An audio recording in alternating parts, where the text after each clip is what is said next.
Sunseri, will you please do the roll call for us? Yes, definitely. Okay. I'm going to go ahead and do roll call. Councilmember Fong, Here. Councilmember Stepper, Here. there you go. Here. Councilmember Storr, Here. Vice Mayor Arnerich, Here. and Mayor Morgan.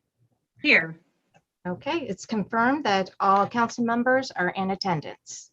Great. Thank you so much for doing that. Item 1.2 are announcements. Christine, would you like to do the announcements, please?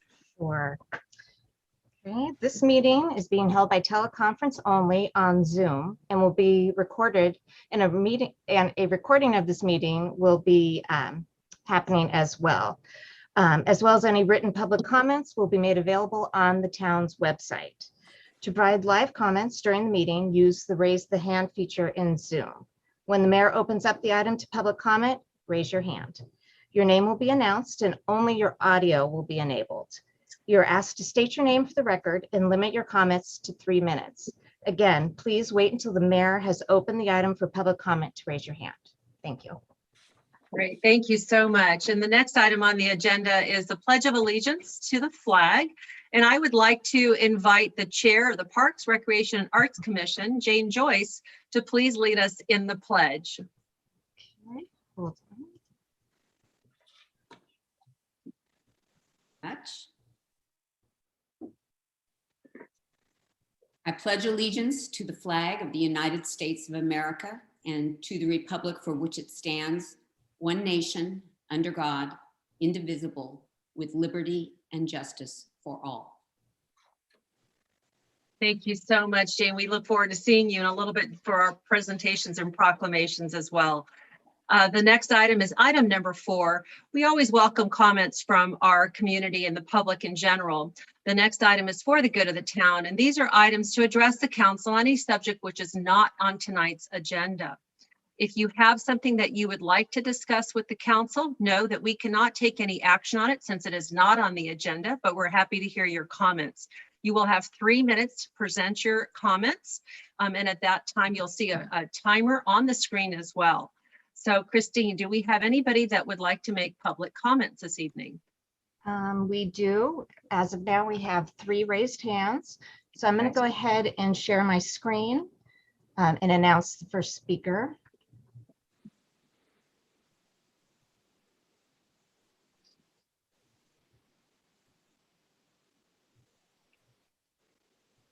Okay, so the first speaker is Alan Kalin. Okay, welcome, Al. Can you hear me, Alan? Because I cannot hear you. I believe he's on mute. I'm going to unmute. There you go. Okay. Hello, everyone. I did not raise my hand for this comment, but Okay. I do have 3 minutes, but I was going to wait for the bicycle master plan, so I didn't raise my hand at all. Okay, well, thank you so much. We'll come back to you then when we get to that item on the agenda. Thank you so much. Thank you. Okay, so let's see. We have a Joan Kazaronian. All right, Joan, are you there? Maybe you could pronounce your last name for us as well, just to Yes, make sure please. we're saying it correctly. Joan, are you there? Hi, can you hear me? Yes, and what we're going to do is we're going to restart the timer as well. I just want to make sure that we give you a full 3 minutes. Thank you so much for joining us, Joan. And you're ready to go. Yeah. Hi, I'm just calling once again to support kind of our efforts in regards to Tyrell Wilson and Latimer.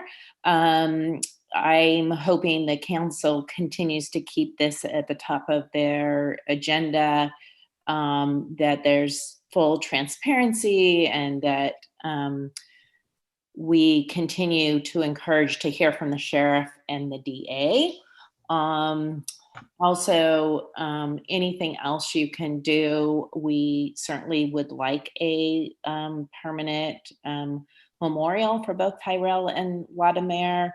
We certainly want them never to be forgotten, but also kind of our commitment that this sort of thing can happen in what we call, one of the safest towns around. We want to commit to doing better. And I think having that kind of memorial would speak to that. We also have a bill that I know you're very aware of that we're asking you to support, so our police can actually be decertified if they are exhibiting very poor conduct and aren't protecting and serving our community. And that is it. We know that police kill with guns 1,000 people in America every year. And again, I think we want to commit to better, also to diversity, inclusion, and equity. And I would love for the city council also to commit to kind of elaborating on, I think they are committed, you are committed to this, but really to maybe have a task force so we can be much more inclusive and elevate our diverse events, activities, Juneteenth, etc. And again, just take it to the next step so we can all be better. And that is it. Thank you so much. Thank you, Joan. Thank you for your comments. Christine, do we have anybody else? We do have one more, and they are going by the name of Contra Costa. Okay, Contra Costa could please tell us their name. We'd appreciate it. Actually, this is Veronica Benjamin, and that's my other Zoom account. Oh, okay, Veronica, thank you. Hi, so hello, Madam Mayor and Honorable Town Council. Hello once again. I'm joining Joan in requesting that and even demanding that you continue to press the sheriff and the DA for full transparency and rigor in this investigation of the police shooting of Tyrell Wilson. I've been in contact with the sheriff's PIO, and they were not able to give me any information regarding the status of the investigation. So this has raised serious doubts in my mind regarding how transparent it could possibly be. There's no information on who is actually conducting it, what state it's at, because there's 3 publicized investigations: the civic, the administrative, and the criminal. Sorry, the criminal is the first one. And I can't get heads or tails if one of these is even finished by now. They give themselves a 30-day timeline in their own protocol manual. Now it's been over 3 months since the shooting occurred. And so if one of those investigations isn't in any sort of presentable form by now, I think it raises serious questions. I would also like to say that I attended the memorial of Tyrell Wilson last weekend, 2 weekends ago, on the 26th. And I can just say it was heartbreaking to see his beautiful family without a loved one. They're just immensely kind and generous people. And, no family deserves to be going through what they are, but they especially do not deserve this. And they're just still devastated by this loss. And so I just wanted to communicate that really, truly human loss, that 2 men, Tyrell Wilson and Vladimir Arboleda, have been killed in our town. And particularly Tyrell seems to have been preventable, which is why I also urge you to add to your list of legislation that you consider supporting and writing a formal letter for, SB 2, the Kenneth Ross Jr. Police Decertification Act of 2021. Again, that is SB 2. It would make a protocol, a state level protocol for the decertification. Means removing the post certification of police officers once they have committed certain violations. And especially in our town's case, I feel had legislation like this been in place, perhaps this town could have leaned a bit more on that legislation and taken care of a particular officer who probably should not have been serving after the first incident. Again, I thank you for all that you do, and just would love that if you could communicate to us more about what you actually are doing to push the sheriff and the DA to come forward and let us know how this investigation is going. And the last thing is regarding the permanent memorials. I also had a chance to speak to Tyrell's mother and father, and both of them would really appreciate if some sort of cross could be put at that intersection where Tyrell was shot. It would really mean a lot to them. And so as part of our effort to get a permanent memorial established to both men, I just would like to preliminarily submit that as an idea. Thank you. Thank you, Veronica. Christine, do we have any others? We've got you on mute, so I'm going to see if. No, we do not have any other speakers. Okay, well, thank you so much for all that did join for the good of the town. Speaking on that behalf, at this time, I'd like to go ahead and move on to item number 5. And item number 5 is a presentation of a proclamation to Jane Joyce, and she is the chair this year for the Danville Parks, Recreation, and Arts Commission. And we are proclaiming that July is what Parks Makes Life Better month. And Jane, I know you're here somewhere. If you could turn your camera on, I wanted to thank you so much for you and your commission for all you do for the town of Danville. The past 18 months, I know that we as a community have utilized a lot of the different parks and recreational services, although you all have had to really rethink the way that you offer services. We just did a program on July 2nd as well for the Town Talks that highlighted this, as well as talked about some other areas that offer the different Parks Make Life Better opportunities. So Jane, I don't see you, and I don't know if your camera's on or not, but if you'd like to join us, is she able to? I'm here. I'm unable to turn my camera on. Maybe So we'll let Christine work on that as we go ahead, and I'll read this proclamation to you. Thank So you. whereas Parks and Recreation make lives and communities better now and in the future, and whereas Parks and Recreation promotes physical, emotional, and mental health and wellness through organized and self-directed fitness, play, and activity. And whereas Parks and Recreation supports the economic vitality of communities by attracting new businesses, promoting community revitalization, increasing tourism, providing jobs, and generating revenues. And revenues, excuse me, as I'm reading without my glasses, as I was trying to look for them as I'm sitting here at my desk. The Parks and Recreation creates memorable experiences through engaging programs, dynamic events, and new opportunities designed to get people involved in their communities. And whereas the residents from the town of Danville, including children, families, adults, and seniors, benefit from the wide range of parks, trails, open space, sports fields, tennis courts, facilities and programs, including, which is coming up soon, Music in the Park, Senior Sneakers, Danville Day Camps, Aquatics, Danville Youth Council, and teen centers provided by the town. And that's just a snippet. Whereas the town of Danville urges all its residents to recognize that Parks and Recreation enriches the lives of its residents and visitors, as well as adds value to the community, homes, and neighborhoods. And whereas July is Parks and Recreation Month nationally, now therefore it be resolved that the Danville Town Council does hereby proclaim July 2021 as Parks Make Life Better Month in the town of Danville, and is doing so urges all citizens to use and enjoy its parks, trails, open space, facilities, and recreation opportunities. And this is witnessed hereof by my hand on July 2021 and signed by all the council members.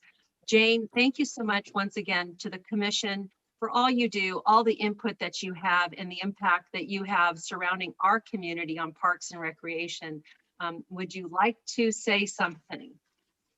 Well, you never miss an opportunity to say a few words, right? So really, on behalf of the Parks, Recreation, and Arts Commission as a whole, we really thank you for this recognition. I know we all feel strongly that our parks and recreational activities played an integral role this year in providing a degree of normalcy to a very difficult period of time. So I think in terms of Henry and all of his staff, they did a wonderful job, and we pulled together over Zoom to have a few accomplishments and hopefully provide a great deal of fun and good times for the town of Danville. So thank you for this recognition. We really appreciate it. Thank you, Jane. Thank you so much. And we so appreciate once again all that you do. And thank you for leading us in the pledge this evening. We appreciate that as well. Okay, let's go ahead and move on to item number 6. Item number 6 is our consent calendar. The consent calendar are items that are considered routine in nature and usually acted upon by the council with one motion. If the council would like to remove an item, we'll discuss it, or somebody in the member of the public. Is there anybody from the council that would like to remove any items 6.1 through 6.7 for review? Okay, seeing none, I'd like to go to see if there's anybody in the public. Christine, has anybody raised their hand to remove an item? I do not see any raised hands. Okay, so let's go ahead and close the public portion and bring it back to the council. Make a motion to approve. Okay, I have a motion Second, and a second. Christine, would you do the roll call, please? Yes. Councilmember Fong, Yes. Councilmember Stepper, yes. Councilmember Storr, Yes. Vice Mayor Arnerich, Yes. and Mayor Morgan. Yes. Consent calendar was approved unanimously. Thank you. And I'd like to go ahead and read a statement into the record as well under consent, which is the Brown Act requires that before changes in salary or compensation can become effective for the town manager, city attorney, or department heads, the town council shall verbally summarize those changes. As part of the town council's adoption of the town's operating budget for the fiscal year 21-22, the town approved changes to salary ranges for a number of employee classification. While these changes had been verbally spelled out and discussed during the publicly noticed budget sessions, we inadvertently neglected to provide an oral summary on June 15th when the budget was adopted. So to address the oversight, I will list the applicable changes now. The salary range for the assistant town manager will be set at $11,952 to $16,374. The salary range for all department heads was set at $10,840 and is now set to the range of that and to $14,852. The salary range for the deputy town manager was set at $8,631 to the range of $11,824. There were no changes to fringe benefits for any employees, and there were no changes in the compensation of any kind for the town manager or the city attorney.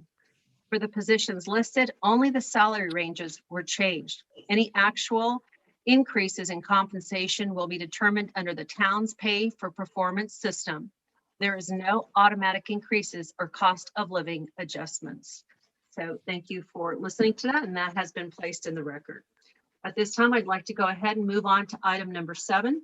For those of you that are watching today, this is a great opportunity to get an overview of what's happening in our community and directly from our town manager, Joe Calabrigo. All right, well, thank you, Mayor Morgan and members of the town council. July 1 marked the beginning of our new 2021-22 fiscal year. So we've got a lot of activity going on as we emerge from the pandemic and move further into summer. I'll start with a quick COVID update. Like all other businesses, the town is back to full on-site operations. We're continuing to follow directives from the California Department of Public Health and the CDC related to town facilities, community events, facility rentals, programming, and so on, to ensure the safety of our employees and our visitors to those facilities. We're working with event sponsors toward resuming some of our community events after September 1st. The state continues to make strong recommendations for organizers wishing to stage these events, including things like vaccine verification, negative testing, and masking.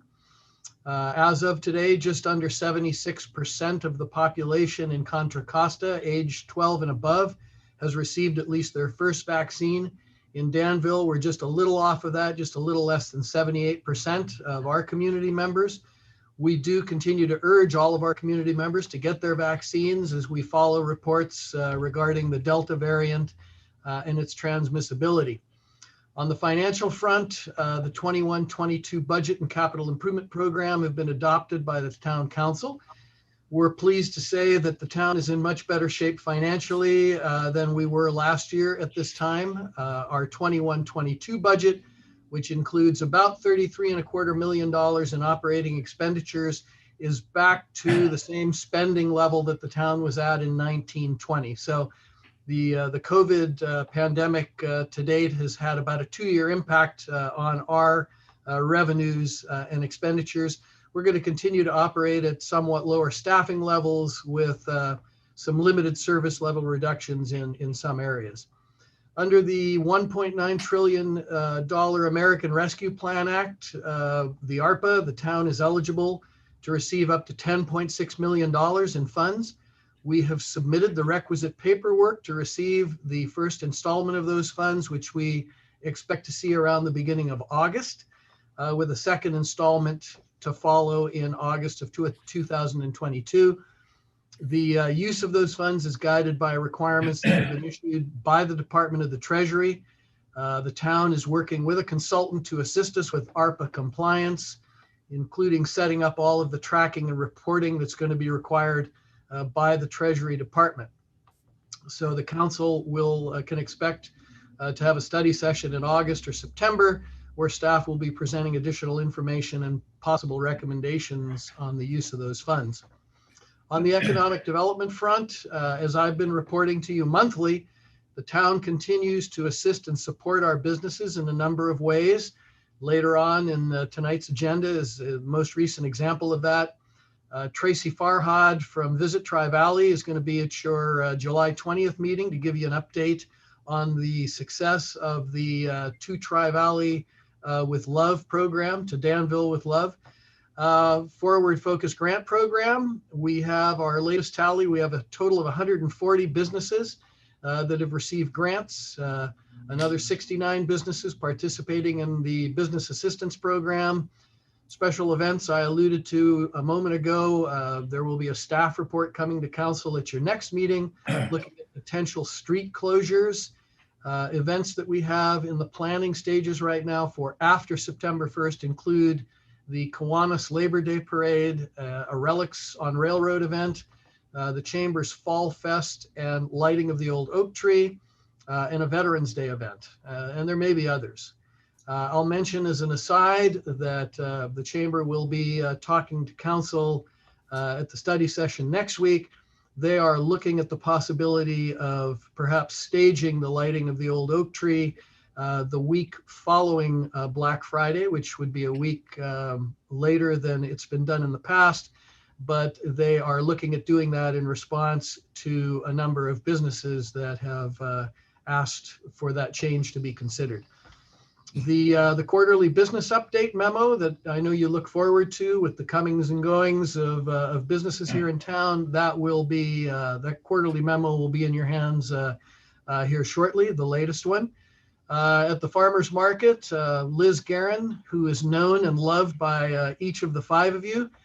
Good news, bad news, Liz has been promoted to the regional manager for the Pacific Coast Farmers Market Association, which means that Danville's going to be getting a new manager sometime during the month of July, but not to worry, Liz is going to be training and shadowing this person so that they understand our market and our expectations. And last but not least, on the economic development front, the downtown master plan that was approved as part of the capital improvement program, staff is beginning to work on an RFP so that we can begin the process of soliciting consultants for that project. On the legislative front, you all received a fairly in-depth legislative update from our deputy town manager, Diane Friedman, at your last meeting. Our advocacy focus has and continues to be on trying to limit new legislation that further erodes council's ability to make local decisions related to planning and housing. The town is continuing to oppose Senate Bills 6, 8, 9, and 10, all of which propose to reduce the scope of local control that we have related to residential development. On the mental health front, there's a lot going on right now with various mental health initiatives. The Community Crisis Response Initiative, County Behavioral Health has been working on a countywide plan for improving mental health response while reducing dependence upon law enforcement. This initiative is looking to provide 24/7 mobile crisis response through the creation of response teams that would use clinicians and social workers as first responders to nonviolent calls, and then partnering with law enforcement when someone is posing a physical threat. This would be done through a virtual call hub that would be staffed to coordinate calls. They would use other referral agencies to ensure the most appropriate response is dispatched, and they would also look to identify alternate destinations to assist people in crisis based on the specific needs of those people. So that program is nearing the end of the design stage. We anticipate that there will be 4 to 5 new crisis response teams available by August the 1st. They have a goal of scaling up to 30 teams in the next year. We also know that this program is going to be costly. So the county is working on identifying funding opportunities that would pull in funding from the federal level, Medi-Cal, Mental Health Services Act, possibly Measure X funds. There's also the possibility that some city funds may be sought. That remains to be seen, but that initiative is moving right along. Council heard last month a presentation from San Ramon Valley Fire Protection District on their public safety for mental health pilot program. So the district has been looking at how they might be part of a potential solution in providing better mental health services.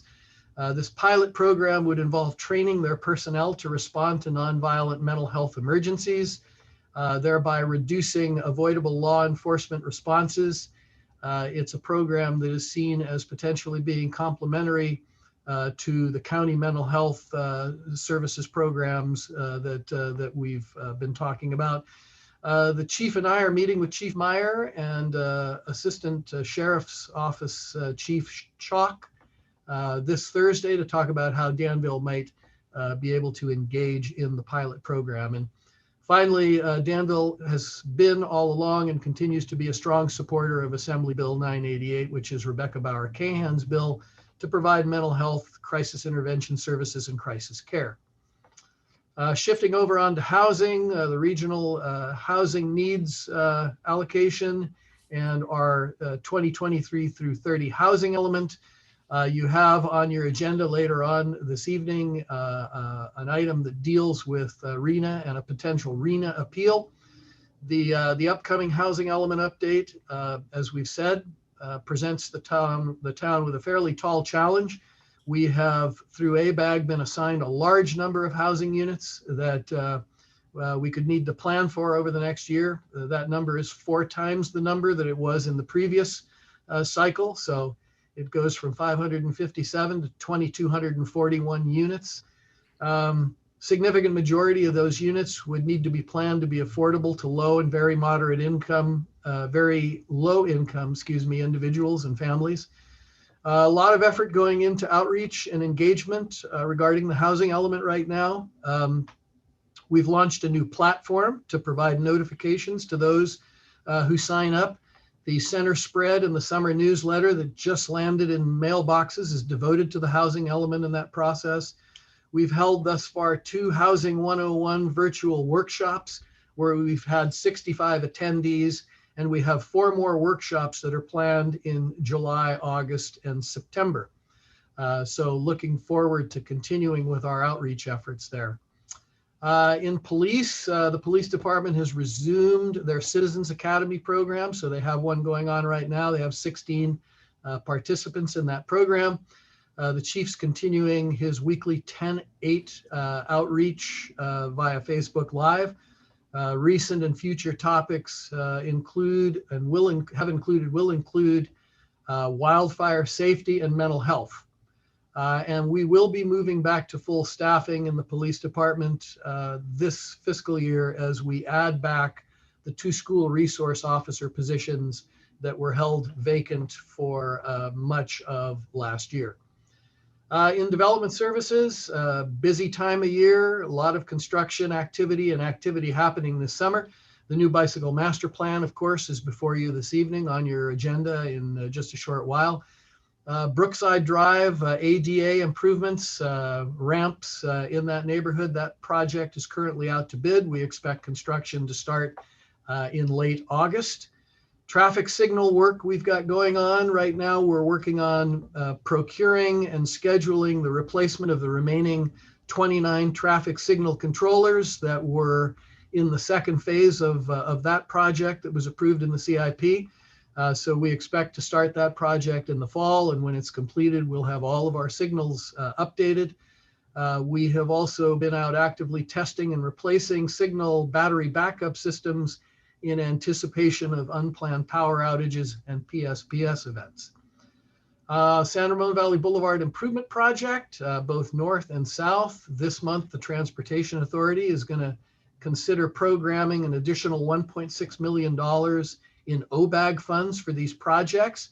These funds have previously been funded, but with this additional funding, it would allow us to reallocate a like amount of funding from both of those projects to the Diablo Road Trail project, which is exciting for us because it would allow us to fully fund all three of the projects with a total price tag of about $7.1 million. At Hat McGee Ranch Park, we have our gazebo replacement project that's going out to bid within the next few weeks. The Diablo Road Trail project that I mentioned, we're working to complete the environmental permit applications right now. And our pavement management program this year, we'll be doing a rubberized Cape Seal project. We expect to go to bid this month with construction to start in the fall. In maintenance, warm weather, we're facing a drought. We maintain a couple hundred acres of landscaping, so we're continuing with our replacement of passive turf areas and parks and roadsides to further reduce our water usage. We are sadly working to repair the vandalism that was done at the O'Neill Commemorative on Front Street. That happened a few weeks ago. There was significant damage, and unfortunately the pedestals and the damaged parts have to be repaired off-site, and we are in all likelihood looking at a number of months before we're able to reinstall and return that feature to its proper condition. The Diablo Vista Sports Field lighting expansion project that is proposed and funded by the Sports Alliance will be going back to the Parks, Recreation, and Arts Commission in August. And a little bit of some bad news, unfortunately. The heritage oak tree that is located between the Village Theater and Art Gallery and the Town Meeting Hall is in the process of being examined by our arborist, Joe McNeil. It appears as though carpenter ants and a lack of foliage are telling us that that tree may be dead or dying, and it may necessitate removal of that tree. So we will keep you in the loop as that happens. And then finally, from maintenance standpoint, once again, in the July issue of Diablo magazine, the dog park at Hat McGee Ranch Park has been voted the best dog park in the East Bay. Recreation, Arts, and Community Services. As you know, July is Parks Makes Life Better month. And there's just a lot of stuff that we've got happening right now in Recreation, Arts, and Community Services. In cultural arts, the Shroom and Lumen display continues through Labor Day. The altered and reimagined exhibit that's at the Village Theater will run through August the 6th. We've got a lot of upcoming summer special events in July, ranging from preschool performances, art after dark, and moonlight movies to music in the park. So check our website or our summer newsletter for dates and times. With adults and seniors, for seniors, we're continuing our frozen curbside meal program until we resume the in-person lunch program for seniors. Activities that we have resuming in July include our in-person buzz sessions, senior book club, senior summer bocce, senior softball, and that will run through October the 13th. And a wide range of virtual classes for seniors will be continuing. Facilities, we have started our summer aquatics. That's been going on since mid-June. We're providing swim camps, swim lessons, low impact water fitness, and lap swim. A lot of picnic rentals in all of our Danville parks. We're working on resuming our full indoor rentals, starting with adult sport leagues. We're offering basketball, multi-sport events, tennis, soccer, karate, and the like. A lot going on in youth and teens. Our summer camps are running until August the 6th. Our summer kids night out programs are being offered throughout July and into the beginning of August. The fall activity guide will arrive in the post office by the end of July. And registration for fall programs, we're already talking about, that's going to start on August 16th for residents. So our Live Locally newsletter, as I said, is out to residents. As you can see, a lot of activity going on as we move into this summer of recovery. Folks can continue to follow us on Facebook, Instagram, sign up to subscribe for Nixle alerts, read the quarterly newsletters, check out our constantly updated website at www.danville.ca.gov. So that concludes my monthly report, and I thank you for your attention. What a wonderful report. Thank you so much. So much happening. Karen, you're on mute right now. I'm going to go ahead and take you off mute. Thanks for, thank you, Mayor. Great job, Joe. There's really a lot going on in Danville, and it's bringing people to our businesses. So it's very exciting. I wanted to clarify a couple things because, you know, the 101 all about the housing element is being offered, I think, 6 times, but it is the same thing each time. So you don't have to go to all 6, but please go to at least one. It is absolutely stunning presentation done by our staff. Secondly, it sounds to me like the oak tree that's being examined by Joe McNeil, I'm sorry, I don't think I have his name correct, is the hospice tree of lights. Is that correct? No, it's not good. No, it's not the hospice tree of lights. Unfortunately, it is the larger of the 2 trees that's located directly in between the Village Theater and the town meeting hall. So it's a very large heritage oak tree. I believe that's the same one. That is the same place we're describing. I'm under the impression that the hospice tree of lights is out in front of the town meting hall. Yes, Okay. it is in front of the corner. So that's a descriptive. Okay, either way, thank you. I'm glad it's not. And lastly, the other event that's coming is the 9/11 20th Remembrance Ceremony out at Oak Hill Park. And so that'll be going on at 4:30 on Saturday, the September 11th. And hopefully the moving of the time is to make sure that everyone goes downtown to eat in Danville afterwards. So thank you. Newell? Thank you, Mayor Morgan. Joe, again, always great to hear the rapid fire summary of what's happening as you know, we went from a 4-cylinder engine now up to about a 12-cylinder engine to get the town going again. I just want to pass on along 2 compliments to our staff that it was over the weekend that we had the traffic signal lights out at the on Sycamore on San Juan Valley Boulevard at the Iron Horse Trail crossing. Got a hold of Andrew, and within an hour, he had a team out there that got him back because it was backing up traffic. It was so busy. And also we had a dump spill of a landscaper who dumped a large amount of material on one of our arterial streets. And Dave Castile had a team out there after we got it called in within about 20 minutes. It just shows that with a very small, I mean, our transportation department is 1 person. Our maintenance is, I can count them on 3 hands of how many people work for the town that are in there.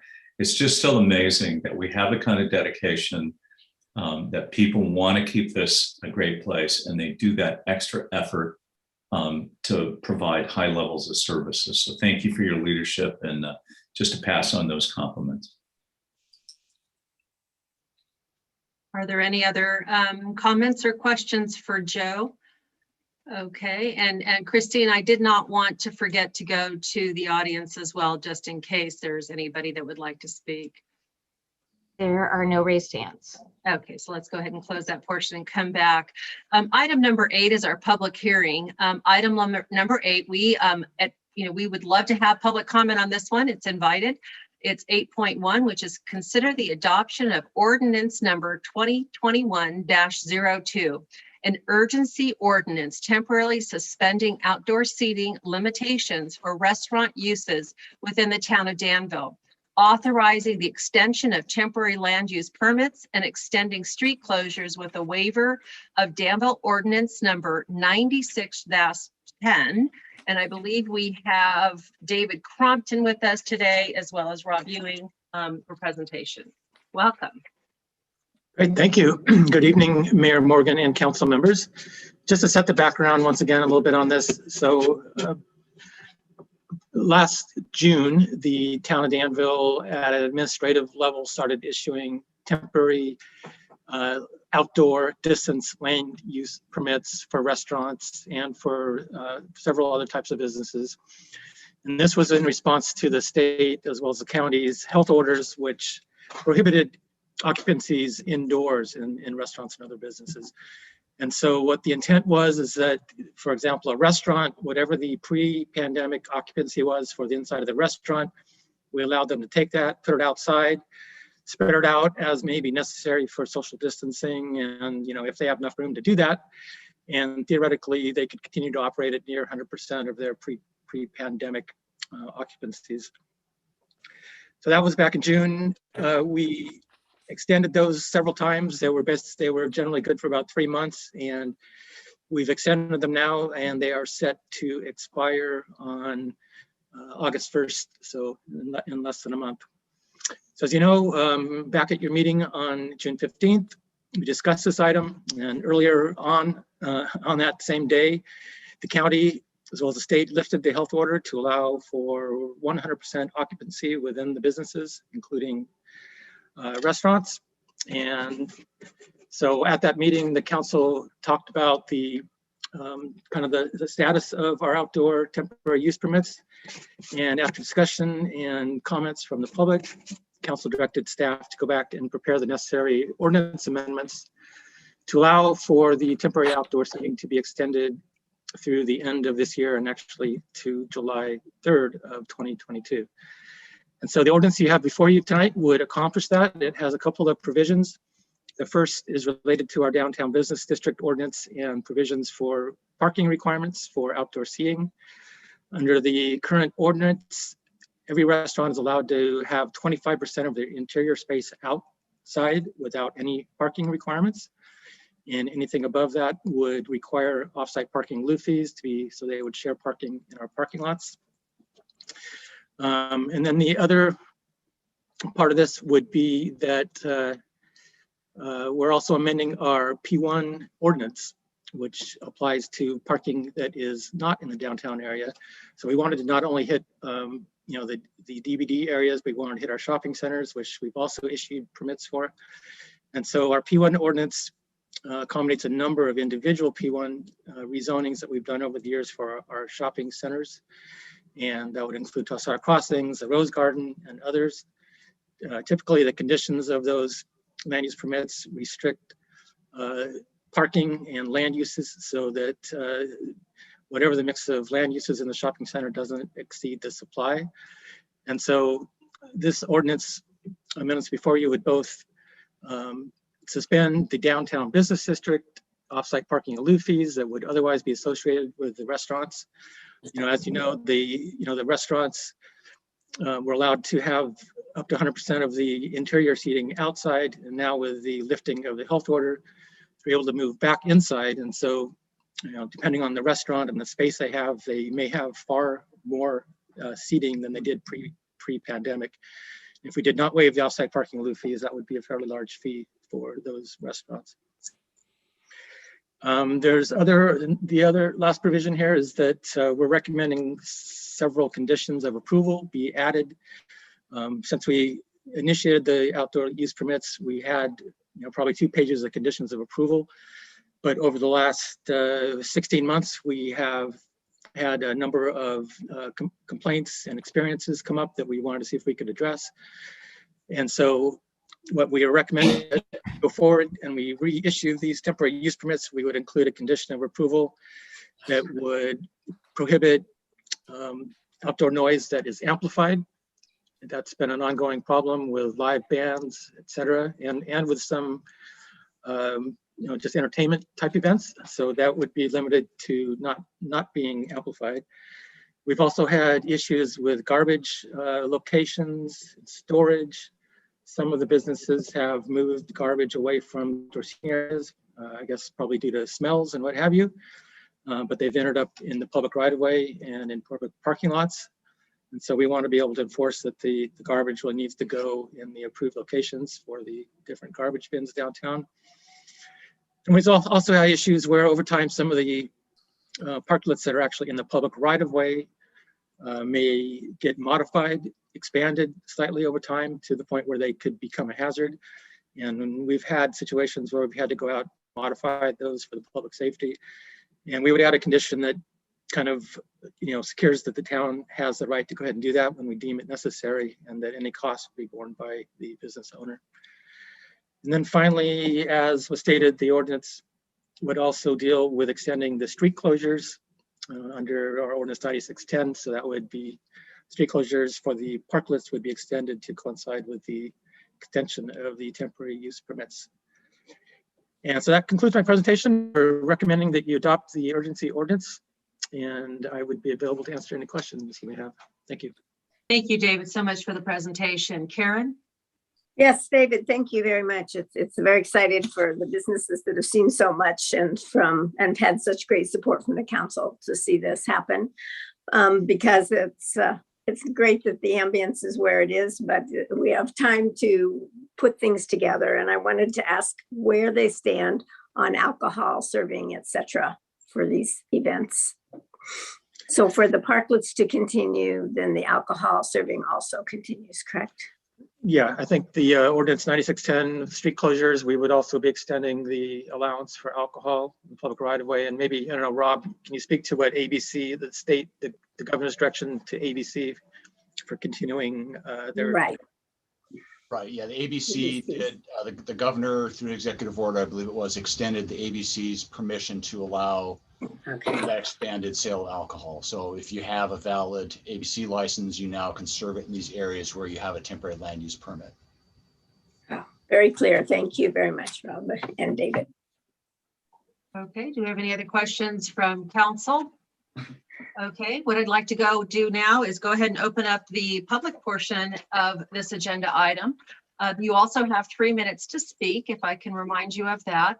You're speaking on the topic that's on the agenda this evening. And if you do have a question for staff or the council, when we bring it back to the council and staff, we will be answering your questions then.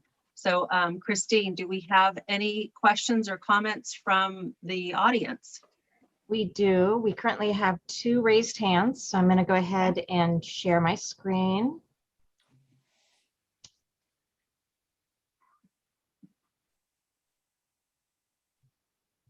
Okay. And the first speaker is Judy Lloyd. Welcome, Judy. Thank you for being here. Hi there. This is Judy Lloyd. I am your president and CEO of the Danville Area Chamber of Commerce. We are so proud. Our chamber enjoys such a fantastic relationship with our town council and staff, as well as partners like Visit Tri-Valley and Innovation Tri-Valley. So we're definitely looking forward to listening to Tracy's presentation tonight. Regarding the proposed ordinance 2021-02, we want to express our support of this approach to keeping the temporary outdoor seating in place. It's sensible, and we have received very positive feedback from businesses on this proposal. We also want to express our appreciation for accepting and acting on the feedback from our business community. These temporary land use permits for outdoor seating have been so positive for our downtown businesses, particularly our restaurants.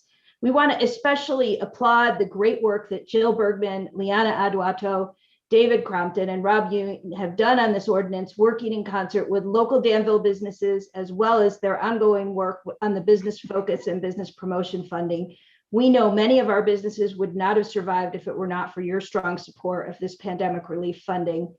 We truly appreciate the respect you've shown to the opinions and concerns of business community and shop owners, and we look forward to working with you on outreach to the business community and to our citizens throughout this year and in years to come. Thank you so much. Thank you, Judy, so much for your comments. We won't be having that presentation this evening. It's our next council meeting, just present and FYI. Christine. Okay, our next speaker is Doug Offenhart. Welcome, Doug. Unmute. Oh, there you are. There's time. I hear you now. Okay, great. So first, thank you for letting me speak tonight. Haven't been to a town council meeting in a long time. Don't miss it a bit. Clarify, David, I think you said this is an extension to July 3rd of 2022. I just want to clarify it's January 3rd. If I said July, I meant January 3rd of 2022. Okay, thanks, David. So, for 39 years, a very important part of the cityhood effort in Danville has been to beautify downtown. And town councils and planning commissions over the last 39 years have done a real good job of making that happen. I realize that these outdoor seating venues are really important for the business community, and I support them 100%. Unfortunately, they are, by and large, really ugly. So we've put up with them for a year. We'll put up with them for another 6 months. But I'm hoping that this will be the end of any temporary extensions. As the town addresses making them permanent in the future, that there will be design criteria that make them attractive, and that just keep the beautiful atmosphere of downtown Danville. I realize it's a great ambiance to have outdoor dining, but you got to admit they were put up, on budget and in emergency time constraints, but they're really pretty unattractive.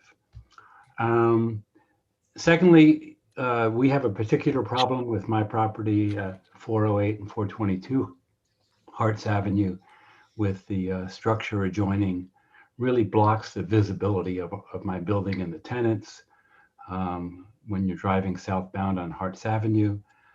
And a lot of the tent structures that exist throughout the community are, they have the panels all the way down. It closes it off. It hides the buildings, which by and large are beautiful. I'd like to see the restaurant owners required to roll those panels up when they aren't in use. They block adjoining properties, and they block the buildings, and they're just not attractive. And that concludes my remarks. Thank you very much. Doug, we appreciate your comments as well. Thank you. Christine, do we have anybody else? We do. The next speaker is Peter Sedalini. Welcome, Peter. Hi, guys. Hope everybody's doing well. Nice to see everybody's smiling faces, not behind masks. Yes. I want to say, number one, I think you guys are doing a great job. This has been a really rough year. I opened in 2008. I didn't think anything was going to be quite close to that experience. Oh. I'm sorry. Let me start your timer again. Okay, I won't be using the whole time anyway. Go right ahead. But never thought anything would be like 2008. Obviously, 2020 financials were extremely challenging. I think without the PPPs, I think many of us may not have been standing. It's miraculous to see that our town has rallied around the restaurants, including the council and town management, to make sure that we are able to survive. Just a couple little comments. The parklets have really added vitality to our downtown. People say it feels European. They feel like there's, this, open air dining has really given a great experience to our customers. In addition, as we see things like variants and the new Delta coming out and that becoming the predominant strain, the social distancing has really given people a lot of encouragement to want to dine out again. And I think that does a lot for our retail as well. To speak, towards what Doug was saying, it would be nice if we got a little bit more together, maybe in a cohesive design standard with the group. That would be a good thing. I think, one thing we could talk about doing, which might be, we own commercial buildings, my family, and our building in Pacific Grove is very close to many restaurants. And what the city has done there is they've actually built the platform so it couldn't be modified, and it provided ADA. So if you come off the curb, the ADA is, already taken care of. The city actually paid just for the base. And then instead of having to really patrol it, you'll know if it's been enlarged or modified, which is one potential solution if the town might look at that. And even if it's a 50-50 participation, at least that gives us boundaries so that people aren't encroaching into other people's properties or obstructing views or doing things that would really prohibit other business owners from growing and being able to take, the increase in customer base. I've never seen as many people walking downtown in my 13 years as I have in the last few months since we've done the parklet expansion. As you know, our community was based and built on local support. Our customers support the downtown. They want us to succeed. And I truly feel, and I appreciate everything. The parklets, I think they're barely going to touch the tip of our lost iceberg. They closed the restaurant revitalization fund before any of us could really get into it. But hopefully this will help the downtown restaurants, the retail, the service businesses to begin to thrive again and have more walking traffic, which translates to revenue to help build up our depleted revenue accounts. All right. Thanks, guys. Thank you, Peter. Thank you so much. Christine. Okay, our next speaker is Brian Walker. Welcome, Brian. Brian, I can't hear you yet. Are you there? I am here. Thank you. There you are. Well, I want everybody to succeed. My concern is safety. Where parklets are adjacent to traffic, particularly on Harts and Railroad, I am concerned that a distracted driver will drive into an occupied parklet and will cause great bodily harm, and the results will be disastrous. For that reason, I sincerely hope that these parklets are temporary. I believe that their danger to anybody sitting in them far exceeds their value. Thank you. Thank you, Brian. We appreciate your comments as well and your concerns. Christine? Okay, we have the next speaker goes by Bliss Danville.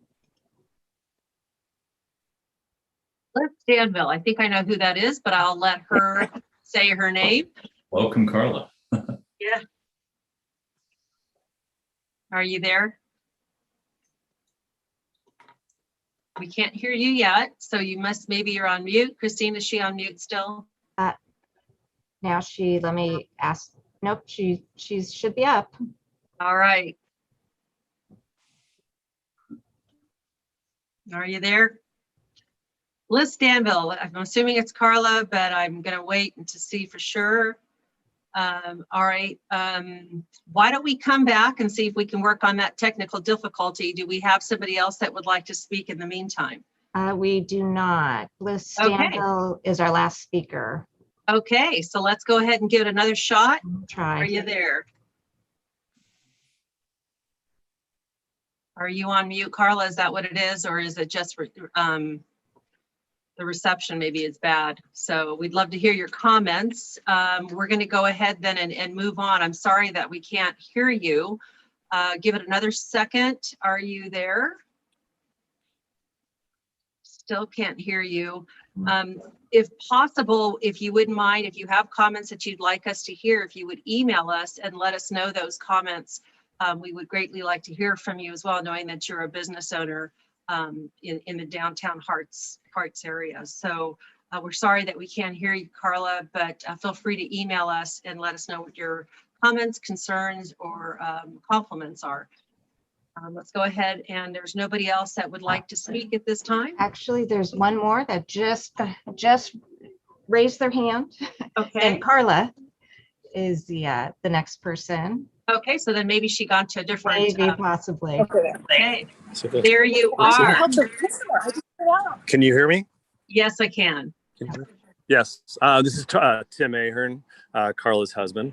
Okay. And so thank you for allowing us to chime in here and talk to the council. Being a business owner of Bliss Danville, and we've been a business owner here in Danville for about 20 plus years, have received a tremendous amount of support from our town council. So thank you very much. Also being a resident here for over 30 years, been very close to a tight-knit community here and neighbors and being neighborly. I do want to reiterate some of the, Doug had mentioned, you have 408 Harts Avenue. Being that we are downtown, I do want to make sure that the council is actually considering an ordinance in terms of safety. I think it was mentioned. People are speeding through downtown, so it's a very big concern of ours. If there was a request to get more police presence downtown. In addition to that, I think some of these tents are providing a potential fire hazard. So I think that should be considered as well. And the last thing I think, as Doug had mentioned, is around the visibility of our, with the tents. Our store relies upon foot traffic. And so these tents, while they're not blocking our store directly, they actually do block the view coming southbound on Harts Avenue. And so I'd hope that the town would consider that and also have add to the ordinance, the appearance of what these parklets look like. Thank you very much for listening. Thank you, Tim. I really appreciate you coming on. Is there anybody else, Christine? I do not see any other raised hands at this time. Okay. Well, then I'm going to go ahead and close the public portion of this agenda item. If you could return us back to full screen. Yeah. At this time, I'd like to bring it back to the council. And there's a couple questions that were posed. And I think if we can ask that of David Crompton or Rob Ewing as we go through this. One of the questions was in reference to rolling up or down the panels to be good neighbors. Is that something that the restaurants can do?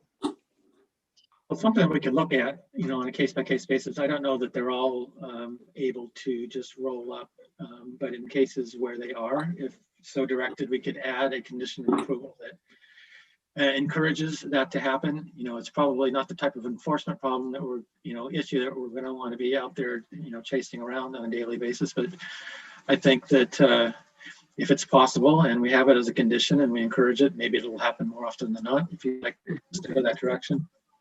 Okay. The other question was in reference to building permanent platforms to prevent the expansion of encroachments onto other properties.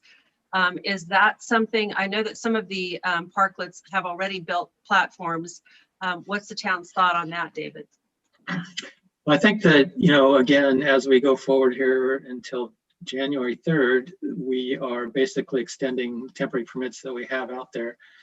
If there was discussion between now and then, and there was some consensus among the council that we want to make these permanent or semi-permanent, then it's certainly something that we would want to set guidelines for. We'd want to, we've talked about updating our downtown beautification plans.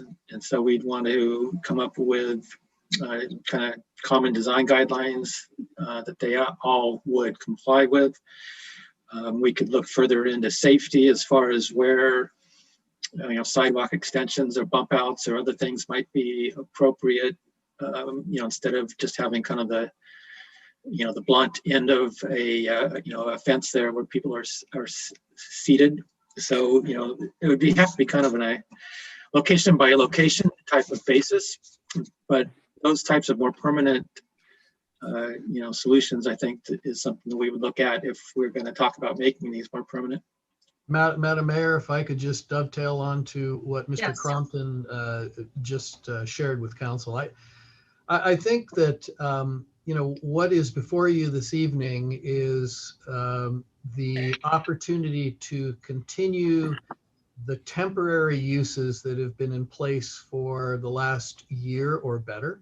I don't believe that we look at these uses as something that is going to be made. These are not going to be made permanent in their current iteration. And so, one of the, I think one of the directions that we've received from the council is that as we embark upon a new downtown master plan, you want to be looking at whether and how those types of accommodations could be made.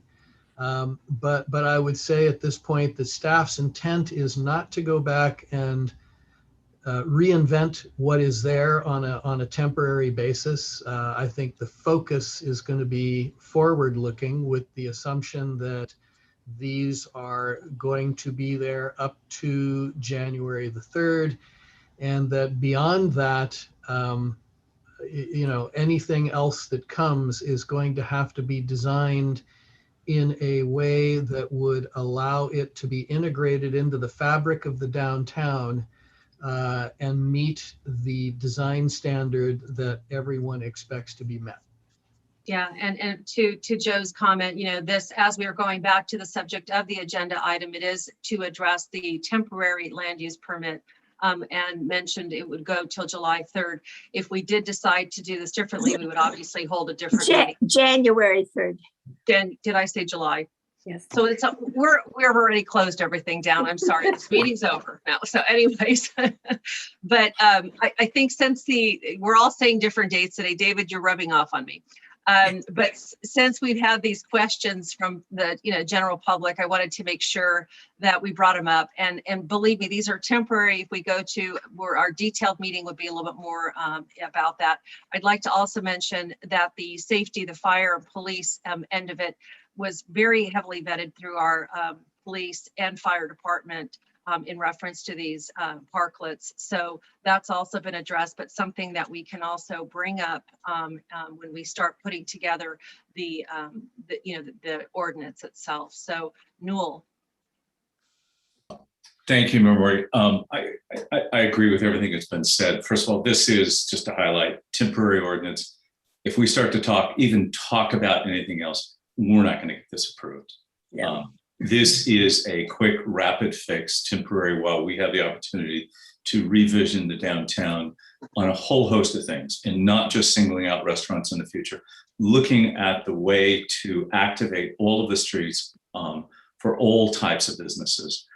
This is singularly just a temporary step to continue to help support our restaurants. And I'd be more than willing to make a motion to that effect. But specifically, there's only one place, and Peter has spoke tonight at Montemie. That's the only business that we've had complaints, because the uniqueness of the adjacent retail store is set back so far. Had it been way out to the street, it would be more visible. So it makes it challenging to see that. So I would just take David's suggestion to just add in there that where there was a complaint, that the adjacent property owners try to work out something mutually agreeable. I don't think for a temporary basis we need to get into a whole bunch of legal stuff, but that's the only one. We have 4 other locations that the panels stay down the whole time, and not one of those has any complaint, and it's because there are no retailers next to them.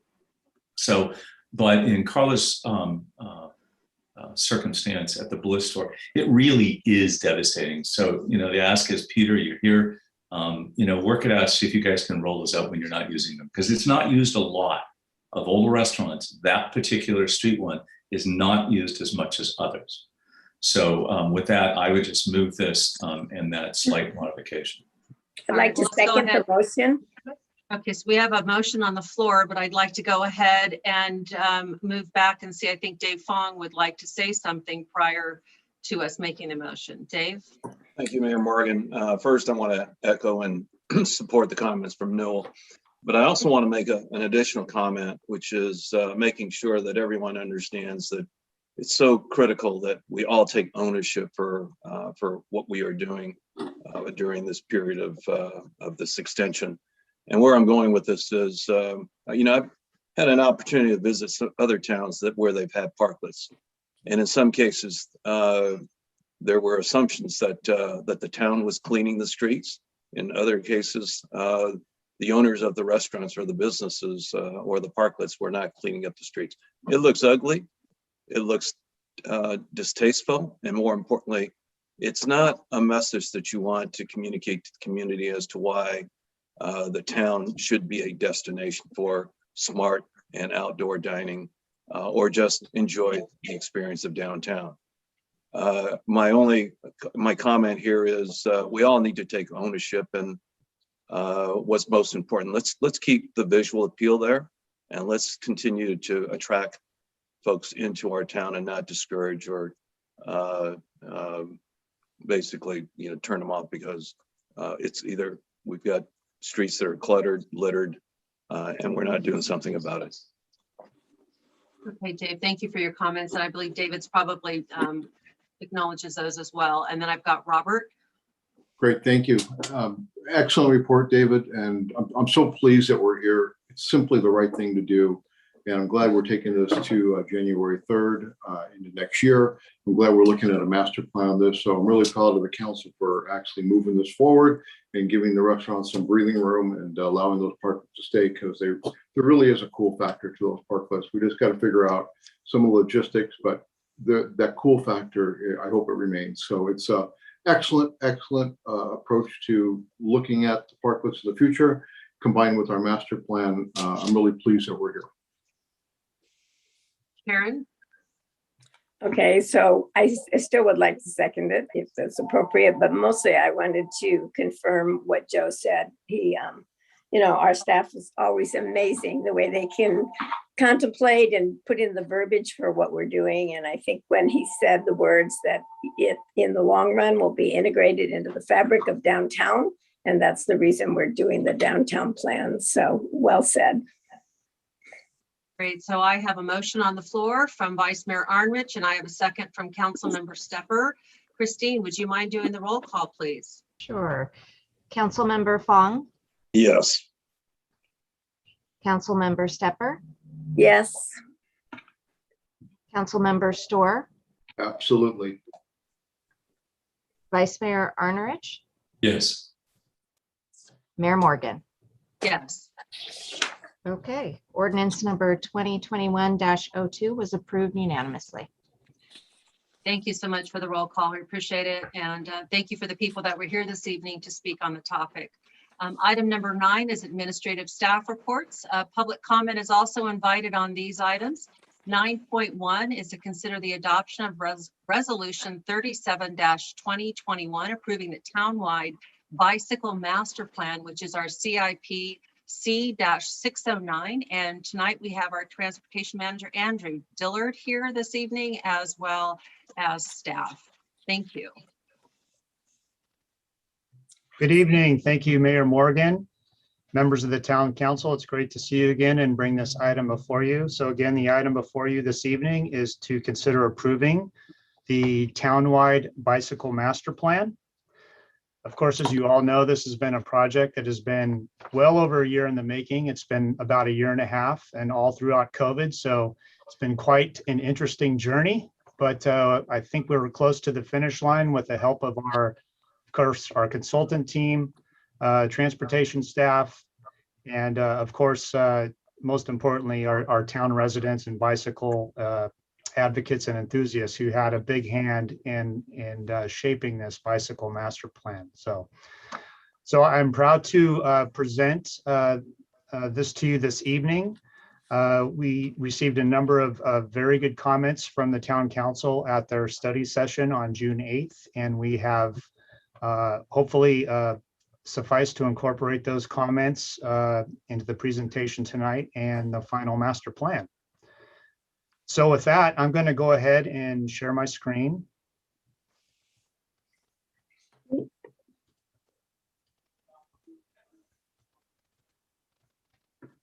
Okay, everybody see the presentation? Great. Yes. Okay, so of course, our advocates and our bicyclists and residents who have sat through the public workshops have seen a lot of this several times. And of course, the council has as well at your study session, but I am going to go through a few of the slides that we looked at last time just to reintroduce the project, and as well, if there's anyone online listening this evening as far as what the effort was. So again, this is the town's first specific bicycle master plan. It was funded by Measure J, the Contra Costa half-cent sales tax. We brought on Alta Planning and Design, who is a really fantastic bicycle and pedestrian consultants who they work on many bike plans throughout the Bay Area, and we were happy to have them on the team. And the scope of the project was mainly public outreach, of course. We wanted to develop a vision, goals, and objectives for going forward with a bike plan. We wanted to establish new policies as well as build on our existing policies that are well defined in our general plan. We wanted to look at new projects. This is really the meat of the master plan, is to look at our existing projects that we have in the CIP, as well as to identify new projects. And then, of course, to identify prioritization and funding of those projects. And then, as I mentioned at the study session, a late addition to the project is a wayfinding signage strategy, which also in itself will be a project at some point, hopefully. So again, to go through the goals really quickly. So it is established a culture of bicycling in Danville. Of course, we already have a fantastic culture of bicycling, as you can see on every weekend down in our downtown at the coffee shops and along at the Iron Horse Trail. But we wanted to build on that. So I think we've accomplished that. We want to continue to develop a comfortable, safe, and connected facility for all types of riders, not just our advocates and our enthusiasts, but our families, all types of residents, our students, our young riders, everyone. We wanted to be able to engage and respond to what the needs of the community are as far as bicycling goes, and understand and address those issues. And then, of course, we want to make sure that we're in step again with our general plan, with some of the other studies that we've done in the past, including the Parks Recreation Strategic Plan, and of course, our capital improvement program. So the plan, really quickly, it's organized into 7 different chapters based on what I just explained. And I'd also like to point out in the appendices, there is some interesting data as far as bicycle counts, which is something that we want to continue to expand on, so we can really get a better sense of how many bicyclists we have in town, where they're going, and to try and react to that. And then, of course, we have a composite of our public comments that were received. So public engagement. So before COVID, of course, we had this grand plan to have in-person public workshops, to go out onto the trail, have riding sessions where we'd ride with our residents and our enthusiasts, so we could actually get a really good feel for what some of the issues are. But COVID hit, so we had to pivot, and we went to a virtual basic public outreach platform. So again, some of this you heard already, but it's really important to point out that our main vehicle for this was development of a website, a standalone website that contained an interactive web tool, which was really, really handy, and it allowed our residents and bicyclists to go online and to pin their comments. We can get detailed comments as far as what the existing conditions are, what the issues are, and then from there build on recommended improvements, which was a later addition of that web tool where we posted the recommended projects, and we got folks to weigh in on those. In total, we received probably about 1,400 comments, somewhere in that range, based on the web tool, based on informal comments received, email, phone, in-person meetings, those types of things. We did hold, again, we held in-person stakeholder sessions. We did a hybrid Zoom Facebook Live event. We used a tool called Mentimeter where we could poll residents, we could poll the public, the bicyclists in real time to get their feedback on conditions in Danville and projects.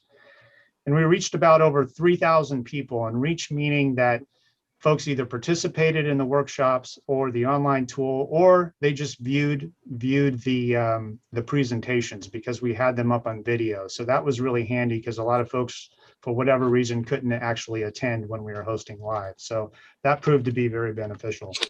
We did hold public workshops, 2 of those in September and March. We snuck on Chief Shield's Danville 10-8 program, which is great. And of course, we vetted all these steps with the Parks, Recreation, and Arts Commission at various points, beginning back in May, and then finally this past May, where we presented the draft plan. So again, really quickly, this is the website, which I know you've all seen, and a lot of the folks probably online who would like to comment are very familiar with this. This is our website that we developed. This is the online tool and the map where you could go and and post your comments.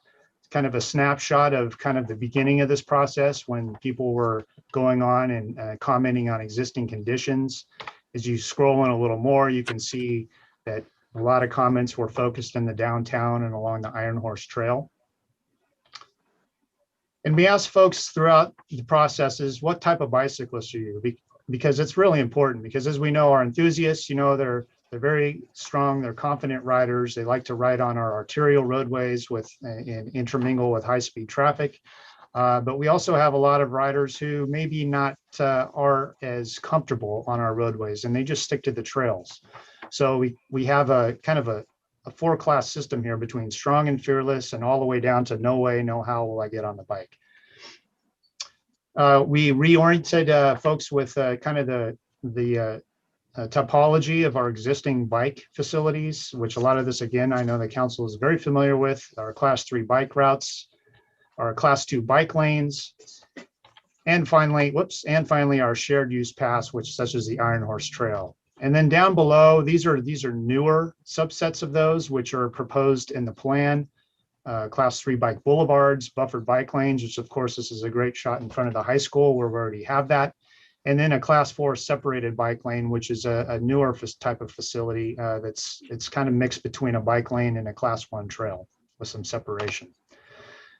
Little overview again of how comfortable folks feel. Again, not to be surprised, but they'd like to ride on shared use paths and separated bike lanes above any other type of facility. Interesting that most folks like to ride to downtown Danville, which is great because of the Iron Horse Trail, we have that luxury to do that. And then other top destinations, again, not to anyone's surprise, is to our parks and then of course to our schools.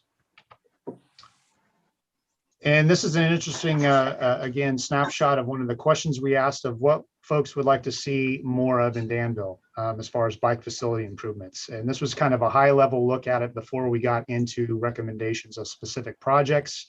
Top of the list is more bicycle detection devices, which is at our signalized intersections, all the way down to better connection to transit, such as our park and ride. So this is kind of a summary of what we heard. Again, top destinations that people like to cycle to is our downtown parks and schools. The top 3 roadways that are a challenge to folks are Diablo Road and Camino Tasajera. And then surprisingly is the Iron Horse Trail, which actually may not be surprising to some because those who use the trail know that it can be very challenging based on how crowded the trail can get, particularly on weekends. We asked about challenging intersections. Again, not to be surprised, Iron Horse Trail crossings, Sycamore Valley Camino Ramon intersection, and the intersection of Harts and Railroad. So more on the content of the plan. Again, vision, goals, and objectives. This is really important to set the stage for how we want to proceed in the future with our bicycle programs and projects. I'm going to go ahead and read the vision that we've come up with. It's to strive to enhance bicycling safety and mobility through well-connected facilities, suitable for all users and achieved through a collaborative, community-driven process. And of course, our goals that I spoke on previously, I'd like to highlight collaboration and transparency, that collaborating with our residents, with our enthusiasts, and being transparent on how we develop this project is really important going forward, all to lead to fostering a better culture of bicycling in Danville. And of course, we have objectives that we want to set and define measures so we can see how we're doing with our projects and our programs. And then moving on here, so this is existing conditions. Again, a lot of this the council knows and a lot of our residents know about. We looked holistically at our existing conditions, traffic volumes, bicycle collisions, all those types of things, demographics, employment, to set the stage. This is a snapshot of what we have in Danville. We have a total of 58.9 lane miles of facilities between the bike lanes, the paths, and the routes. This is a nice map, as you can see up in the right-hand corner there. It kind of has a little exploded view of our downtown network and then our bicycle video detection that we currently have on the ground. Collision analysis. This is one where we got a lot of good feedback. This is a passionate subject with a lot of our enthusiasts, as it should be, and general public. And you can see that a cluster of our collisions are focused in the downtown, which again is not surprising. The more urban areas is where you tend to find, or the more crowded areas is where you tend to find the most focus of collisions, basically wherever more bikes and more cars mix. The other top locations, of course, as I mentioned earlier, are along the Iron Horse Trail. And these all kind of go hand in hand with going forward with determining what projects we want to do in the future, what we've done in the past, and how it affects and can improve safety in this condition. So recommendations, getting into the meat of it. We had two ways we diced the projects. One is spot improvements, which is a specific location. And the second is a corridor improvement. So basically a segment of roadways such as, Sycamore Valley Road, Camino Tasajera, San Ramon Valley Boulevard. And again, with the goal of providing a network ultimately that's going to really serve all ages and abilities of bicyclists. Again, we reoriented our folks who participated in our public workshops with these various types of classifications, and this is how our recommendations are structured using this typology of bicycle facilities. So spot improvement examples include some of the things that we recently did as recently as last year with our bike boxes, which you can see down in the lower corner or in the lower half of your screen, our bike video detection, our pathways through intersections. And then in the bottom right corner is what's called a protected intersection, which is a very complicated, involved type of facility where it actually physically separates bicyclists, pedestrians, and motorists, as you can see there. So lists of projects. This is a numeric listing of the spot projects. We have a total of 50 that we're recommending. And this is again in numeric order, and it ranges from everything from the protected intersection to a bicycle overcrossing, such as that Sycamore Valley Road, all the way down to more basic things like signing and striping and bicycle video detection. This is a nice map that depicts that last list that shows all the different locations.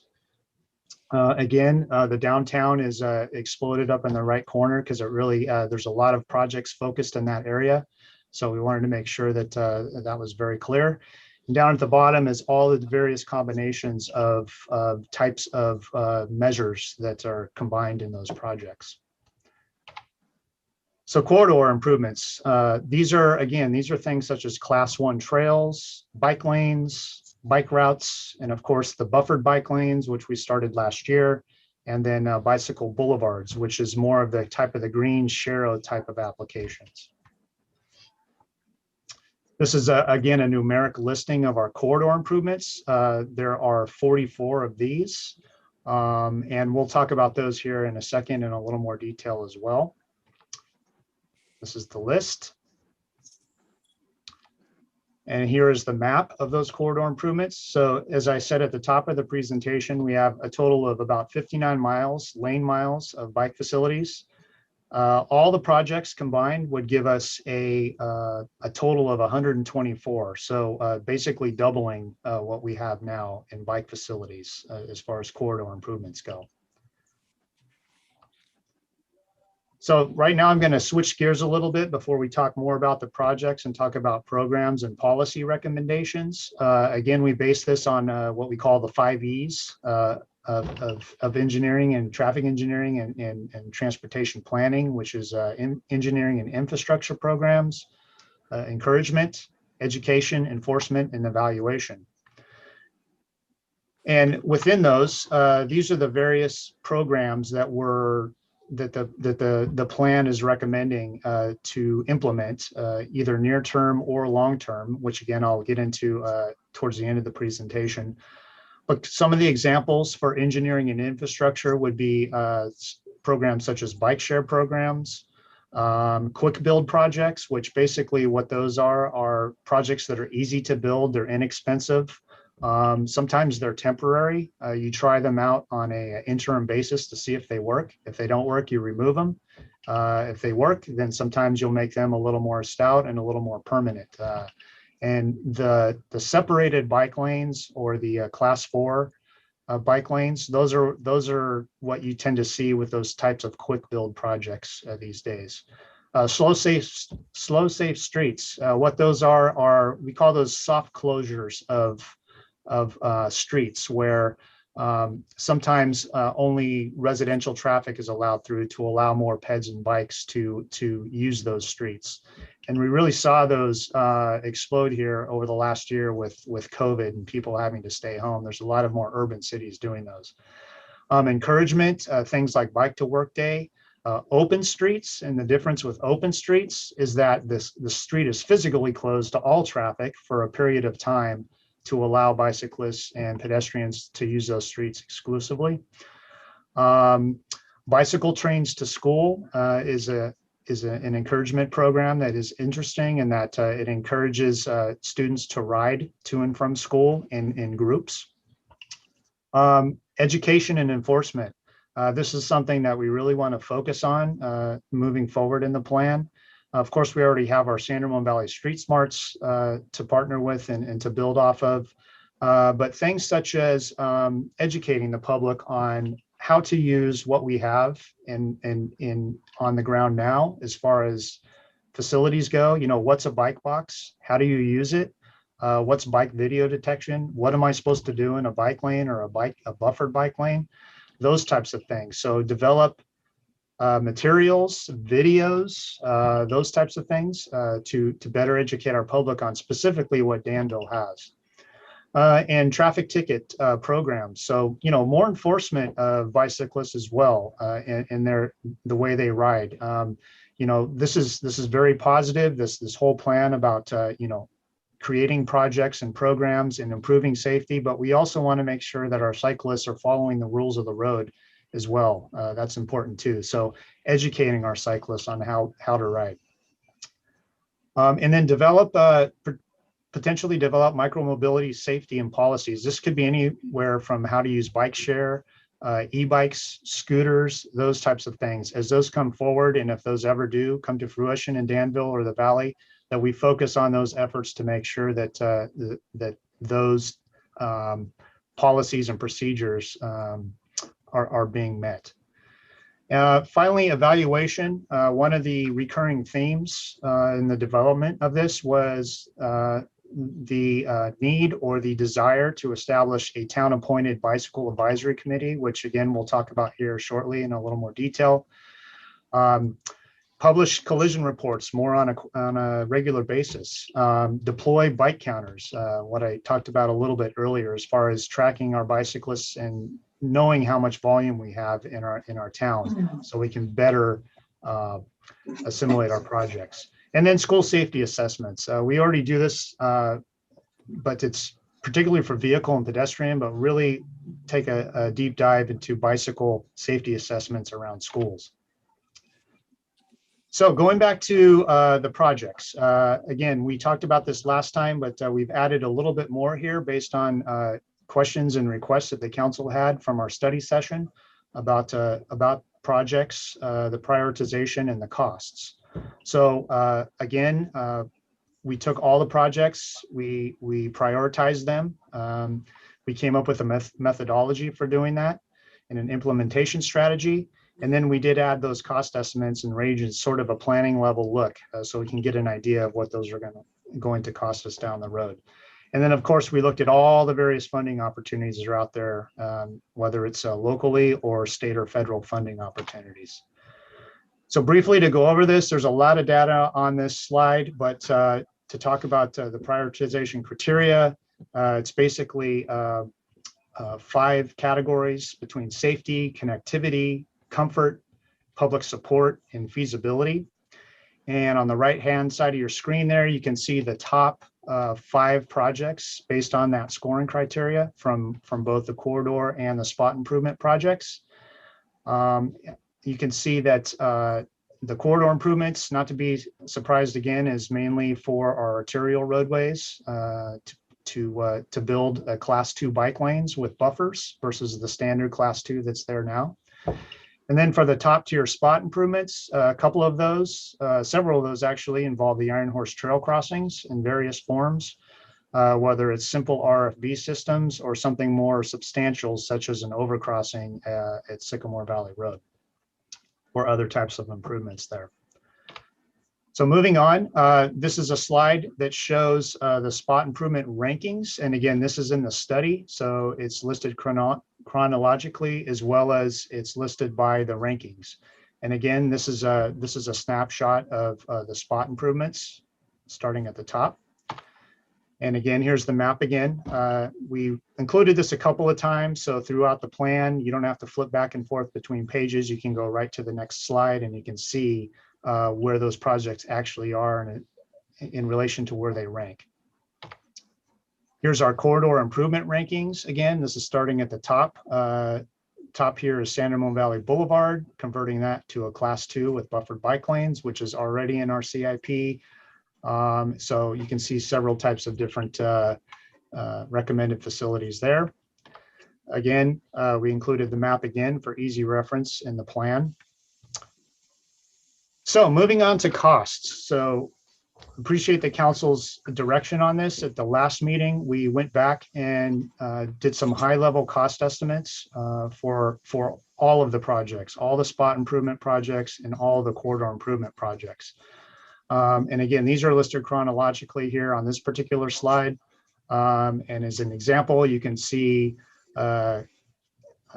low and high cost estimates for each project. So if you look at the first project, Camino Tasahara, Sycamore to Hanson, class 2B can be anywhere between $500,000 to $3.5 million on the high end.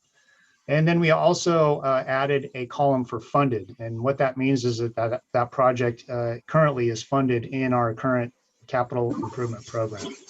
So you can see that here on this particular page, we have 3 projects that are currently funded, including the Diablo Trail that Mr. Calabrigo spoke on earlier on the update of that project.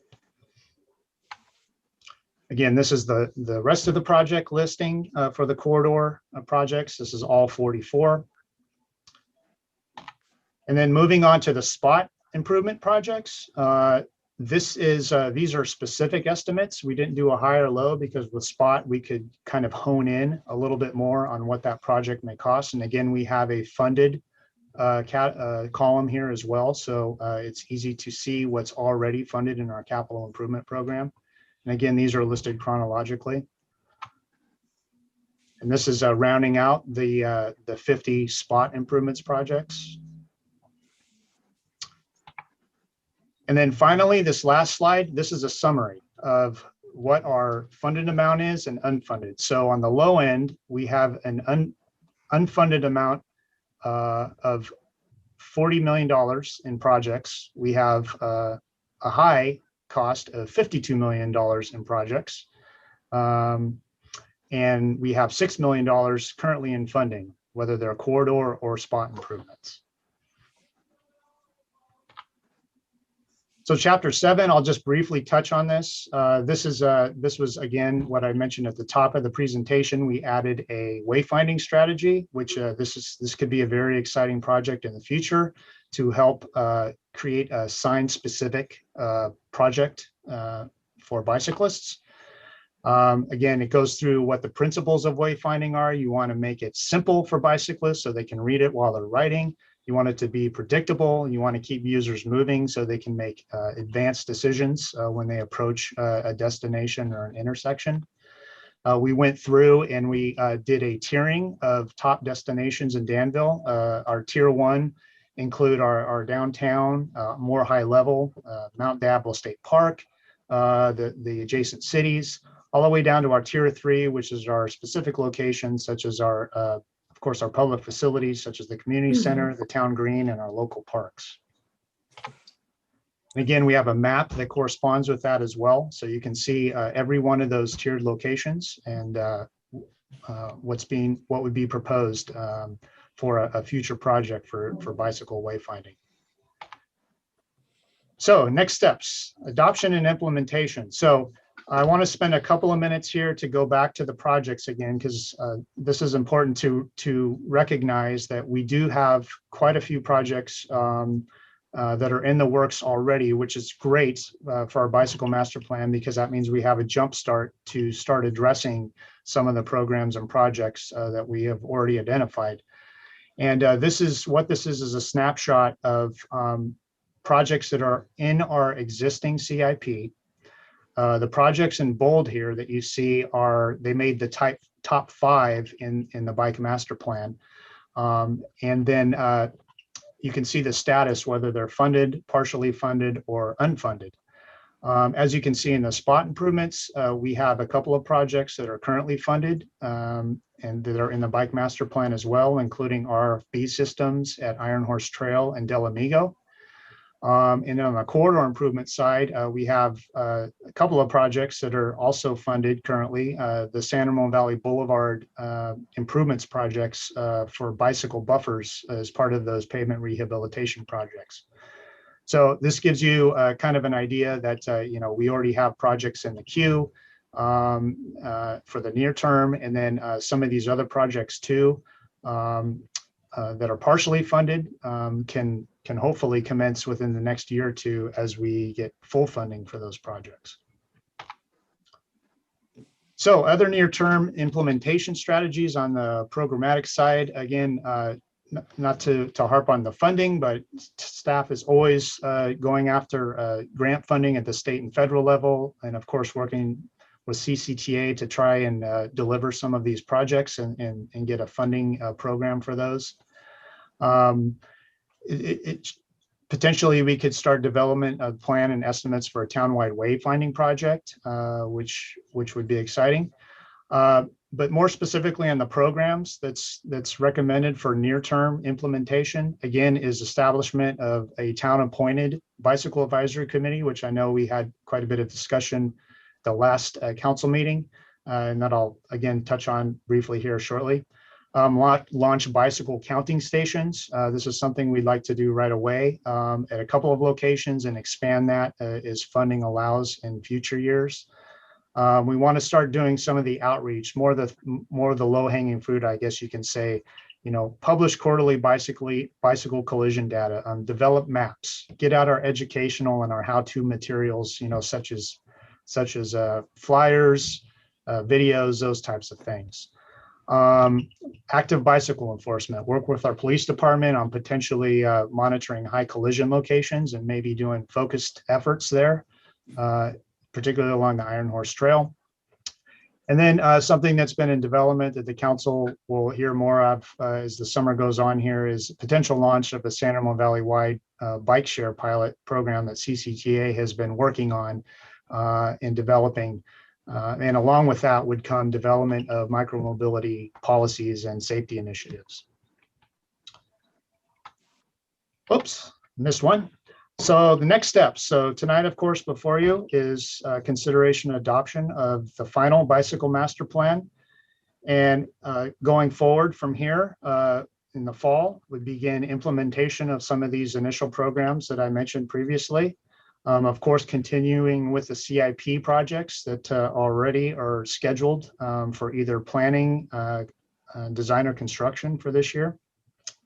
And then at a later date, at the council's desire is to bring back discussion regarding more specific discussion on the formation, structure, and the appointment of a bicycle advisory committee, how that would look, how it'd be structured. But with the underlying theme that it would be an inclusive cross-section of all of our residents, including students, youth, public agency staff, our advocacy representatives, and anyone interested or has interest in bicycle programs and projects going forward. And again, that would be something at the council's direction that we'd come back to you with a recommended framework for that, whether it be at a study session or a future town council date. So with that, I will stop the presentation and happy to answer questions. Andy, thank you so much for that really detailed description. And, I want to say that the extensive outreach that you have done to the community, for our commissions as well and the staff, all the work that's gone into this makes for such a wonderful, comprehensive plan moving forward for the town of Danville. So I'd like to go ahead and take questions right now, or questions in general from council. Newell? Yeah, I echo everything that Mayor just said. Andy, great job. And before the question, particularly I want to compliment you in the very short period of time to really step up and give us a sense of the scale and the scope from a financial point of view and all those descriptions. That's a really good roadmap to allow us to be able to balance between other trade-offs and things like that. Given the complexity and everything, the question is, when you start out on a project and you think, well, we're going to accomplish these things, is there anything that we missed? Now we're right at the end. If you turn around and look backwards, is there anything that you would say, gosh, what, we really should have this? Or do you think we've got everything in there? It's a $50+ million list, but is there something that, Andrew, that you think fell off that might want to be highlighted? On the project level, I would say no. I think we, as I mentioned at the top, our bike advocates just did an outstanding job of going out and going the extra mile, as they always do, to provide their input. So on that level, I would say that, I think it's very comprehensive. I will say that, because of COVID, we didn't quite get the public outreach platform that we were hoping for, because the families, the young families, they have busy lives as well, and it's hard to get them their attention. So hopefully we've captured projects and programs that encompass all of our users. But I would say if there was one thing, hoping that there was more. I just want to make sure that we're covering our bases and that all users are being accommodated here. So well, thank you for saying that, Andrew. I think that's a point I wanted to make, that you raised it as your own.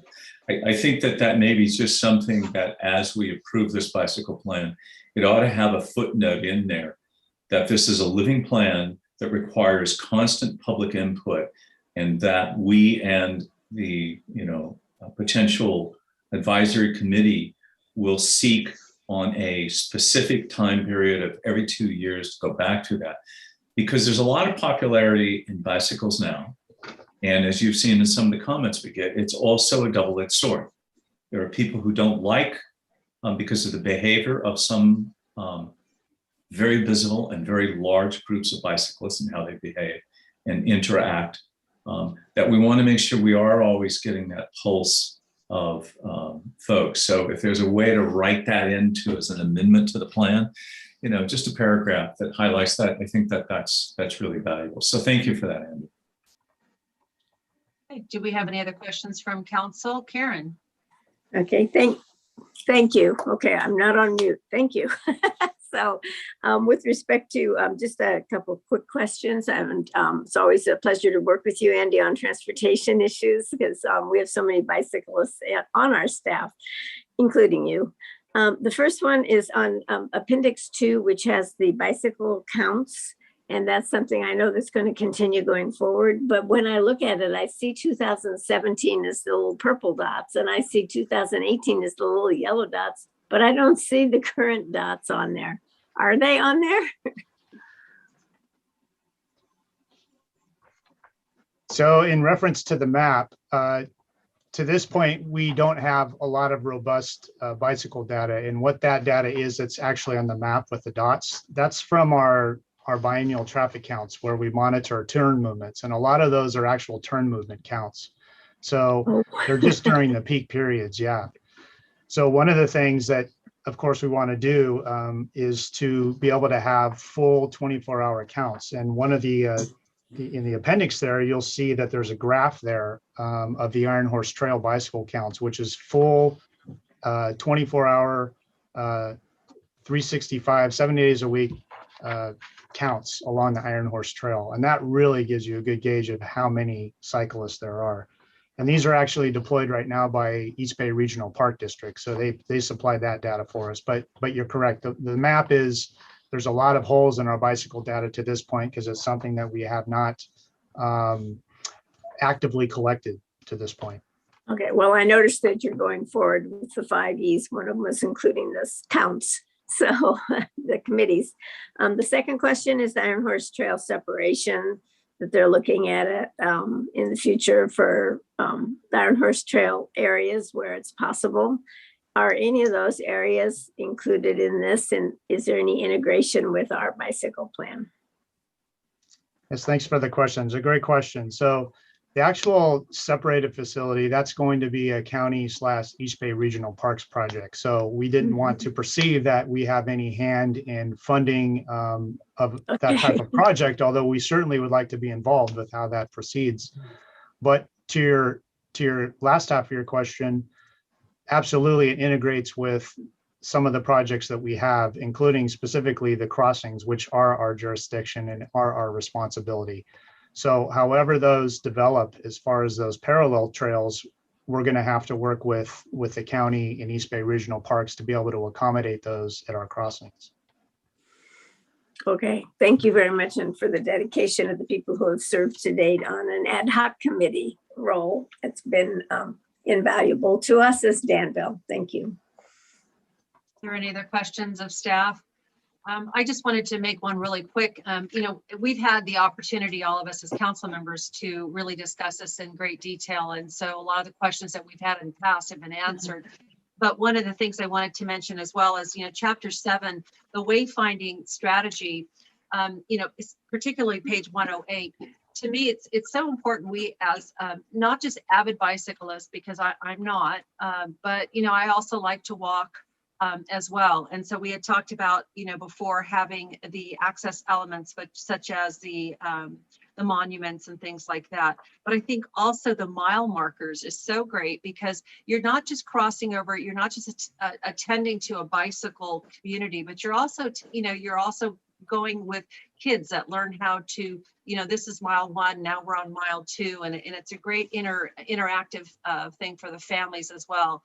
So I'm really happy to see that this is a part of that and that we make sure that we integrate this as well moving forward, because it's not just for bicyclists, it's also for people that are active outside. So, okay, so let's go ahead and move from here. If you don't mind, I'm going to go ahead and open up the public. I didn't see any more questions from council. To move to the public comments, like we said before, it's a 3-minute limit. And it's on what we're discussing today on this agenda item only. So Christy, do we have any speakers on this item? We do. We have one raised hand. So I'm going to share my screen. Let's get this timer going.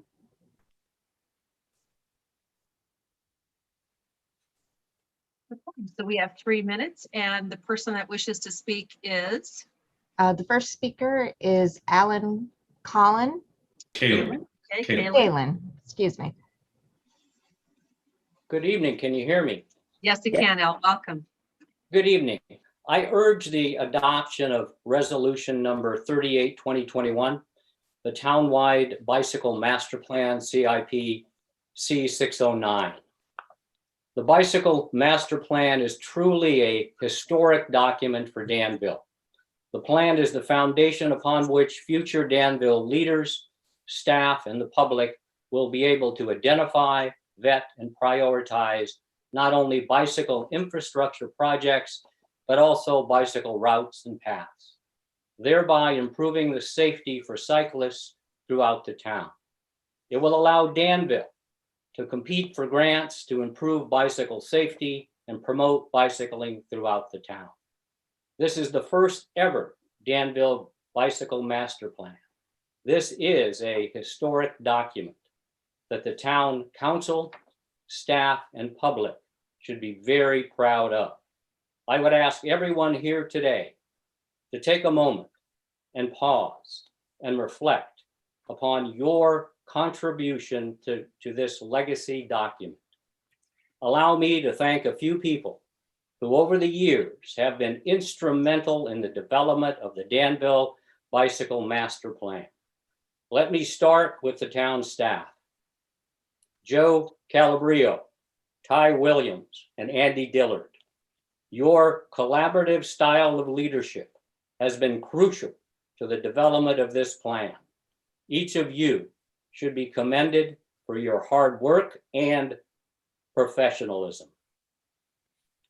Danville Town Council, Mayor Renee Morgan, council members Newell Arnage, Robert Storr, Karen Stepper, and David Fong. It's rare in today's challenging times to have 5 individuals who put aside their differences and come together with one focus to work for the collective good of Danville. Your caring professionalism and dedication to duty has been instrumental in the development of the Danville Bicycle Master Plan. In closing, I would ask everyone who helped create this historic document to enjoy the moment. You earned it. You should be very proud. I know that the citizens of Danville thank you and look forward to working with you to implement the plan. Hal, thank you so much for your eloquence of what you said. We so appreciate that. May I also say thank you for your service as a Green Beret to our country, retired, as well as your commitment to our town of Danville for coming together, putting a committee together and researching this as an avid bicyclist to give us your input and help to make this plan come through. Are there any other speakers, Christine? No, there are no other public comments. Okay, so if we don't have any more public comments, I'm going to go ahead and close the public portion of this agenda item, bring it back to the council. And do we have any comments from the council or staff? Newell. Renee, you said it perfectly. Al Kalin was an instrumental part of bringing our stakeholder groups to the table, and having Andrew, Ty, and Joe really set the tone for this was extraordinary. This master plan rises to the level of what Danville is known for. It's taken obviously a long time, 39 years, and this is our first one. But it really does show that this is the reason that people live here, from doing our historic resource to our park master plans. All of those have been done so carefully with a tremendous amount of input. And we have also been blessed to be able to attract some of the best design teams to come work in small Danville to get us to this high level of standards and a vision that really will carry us forward for the next 25, 40 years. So really well done.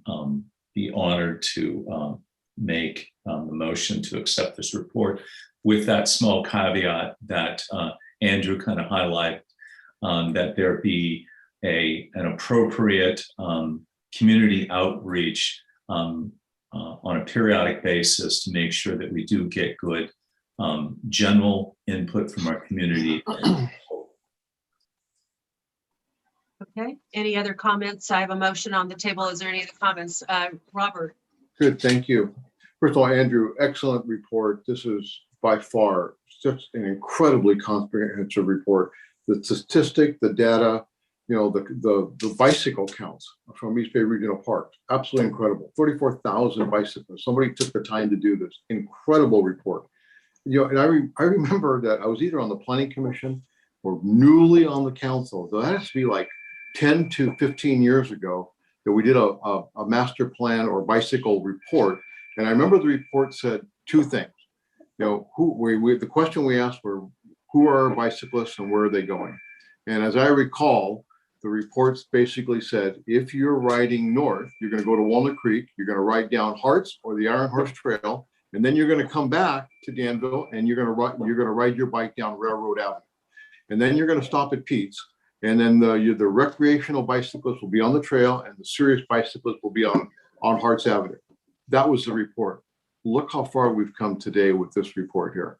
This is the attention to detail is absolutely incredible. So I'm with Al Kalin on this. This is absolutely, I'd like to revel in this moment because this is a big deal right now in the town of Danville to have a report that's this comprehensive and projects that are, in some degree of funding, fully funded to almost funded, very exciting. So I appreciate this and I appreciate the effort from our stakeholders, especially Al Kalin. I tip my hat to Al.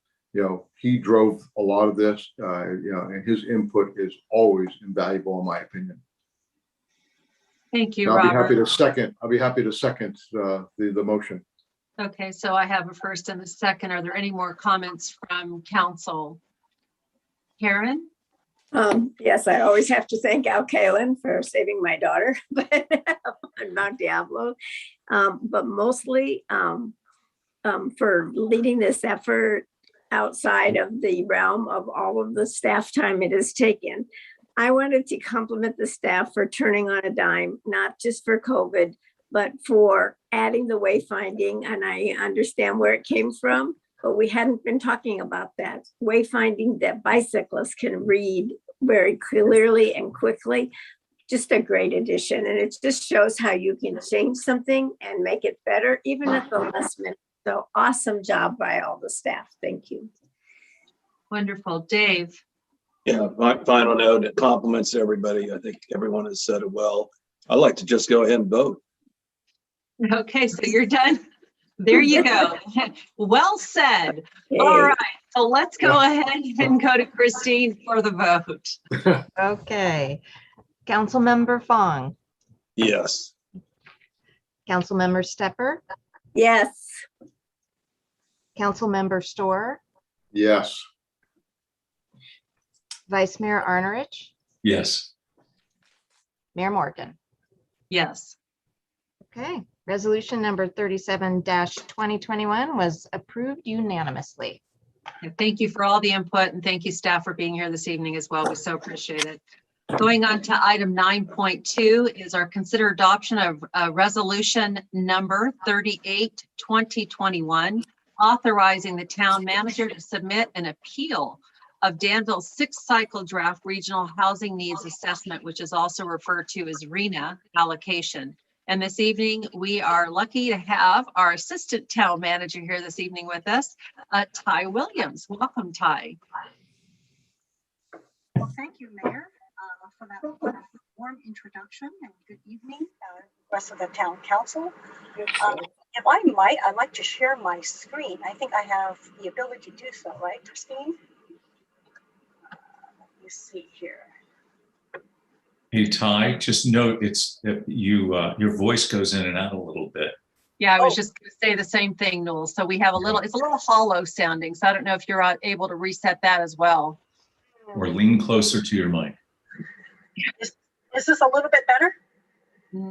Well, I mean, we can hear you, but you're hollow. You sound like you're sitting inside like a tube or something. Maybe you are. We don't know, but you know. Well, it's the tube that is my office here. So. Okay. So the council's very familiar with this particular project. So my presentation and the discussion item really is for the benefit of the audience to talk through a little bit about the history of what we're doing and the why. So as it's a pleasure for me to be here to present this item and really to talk through the merits and the process of potentially appealing our regional housing needs allocation. And for those who are unfamiliar with what this means, this is basically the town's housing assignment for the upcoming 8-year housing element cycle. Also for the audience's benefit, I'm going to spend a few minutes with a little bit of background so that there is full transparency about all of the considerations and the parameters specifically with regard to law that the town has to consider in this kind of decision. As a starting point, every city and county in California is subject to the housing element law, and that's really a requirement for all cities in California to accommodate what they call our fair share of projected housing needs and growth throughout the state. And so how does that happen and why? Well, the reason, I think, as we're all familiar, is that housing prices in California, both for sale and rents, are generally higher than the rest of the nation. And as the years have gone by, it has become more so. And for the state, the philosophy is really twofold. The first is that our housing crunch is attributable primarily to a housing supply issue. And secondly, they believe that municipalities have an obligation to make land available for its development. And so that's really the underpinning for almost all of the work that we're doing with regard to the housing element. You know, and how does all of this unfold? I will share that. Just move this over here for a moment. I will share that every 8 years, there are really 3 levels of government that undertake a fairly complex 3-step process. And I'll start, of course, again with the state. Their responsibility is to project the housing need for each region within California. And they in turn assign that need to each of the region's council of governments. And in the San Francisco Bay Area, our council of government is called ABAG, and its responsibility is to distribute that housing assignment to its member cities and counties. You'll see on my slide that our assignment, the San Francisco Bay Area's assignment for the upcoming 8-year cycle, is in excess of 441,000 units. And last but not least, all of the local agencies like the town of Danville, our obligation is to have to find sites to accommodate that distribution and that assignment. In this process, I will say that local cities and counties are experiencing less and less control. If I were to use an analogy about this entire process, it's kind of like making a pie, I would say. The state decides how big of a pie each region gets. The region's job is to figure out how to slice up that pie and assign it to each of the cities. And the cities and the counties have to decide how basically we're going to process and consume it. All of this is important because I would say that steps number 1 and 2 are the most critical in this entirety of the process. And, you know, step number 1, when the state makes its projection, we don't have a whole lot of say in that. It's kind of a closed door process. But step number 2, when our regional council of governments decides how to divide up that pie, that's where it really has a dramatic impact, all of the cities and states, all of the cities and counties. And as the council knows, this is when the town really stepped in and engaged in this process last year. As the council is also familiar, the most critical point in how to slice up that pie is when ABAC decides what methodology to use. And council might recall that last fall we pushed and led an effort to push for what I'll call baseline A. It's a methodology that would have distributed growth in the appropriate places where there are lots and lots of high quality jobs in the West and the South Bays. But unfortunately, at the very end of the process, ABAC chose to adopt what I'll call baseline B. It's called Planned Bay Area Future Households methodology. And unfortunately, what it meant was that it lowered the number of housing units assigned to the West Bay and the South Bay, and correspondingly increased the number of housing assignments to the rest of the Bay Area, as you can see on the slide and indicated by the arrows. And so what does that mean for us? Oh, and I might say that the reason why Danville led that coalition and led that effort, not because we don't believe in affordable housing, not because we are a community that doesn't recognize the need for it, but because, as you can see from this graph that's produced by MTC and ABAG, the East Bay is singularly the largest exporter of workers to the West Bay and the South Bay. And that translates into a tremendous amount of commute time from the East Bay to the rest of the Bay Area. And so as part of our decades-long effort to achieve a jobs housing balance, to shorten commutes, and to reduce greenhouse gas emissions, that was the reason why Danville and the Contra Costa Mayors Conference and the Tri-Valley Coalition of Cities truly advocated for what we thought was a much better methodology. And so at the end of the day, ABAG did adopt a methodology that kind of funneled a lot of housing assignments to different parts of the Bay Area. In addition to just thinking about jobs housing balance, they also placed a lot of weight and priority to what we call higher resource areas. So they believe it is important in this upcoming cycle of the housing element that communities, regardless of land availability and regardless of whether or not there's mass transportation available to that community, they believe that communities with higher resources and higher opportunities should get significantly more units than what they have had previously. And that's why at the end of the day, what it means for Danville is that our assignment is a minimum of 2,241 units. And that's a minimum housing assignment. And it's not just an aggregate number. The 2241 is really divided into different income categories.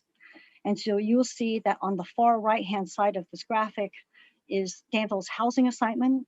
There are 652 for very low income units, 376 low income units, 338 moderate, and 875 above moderate.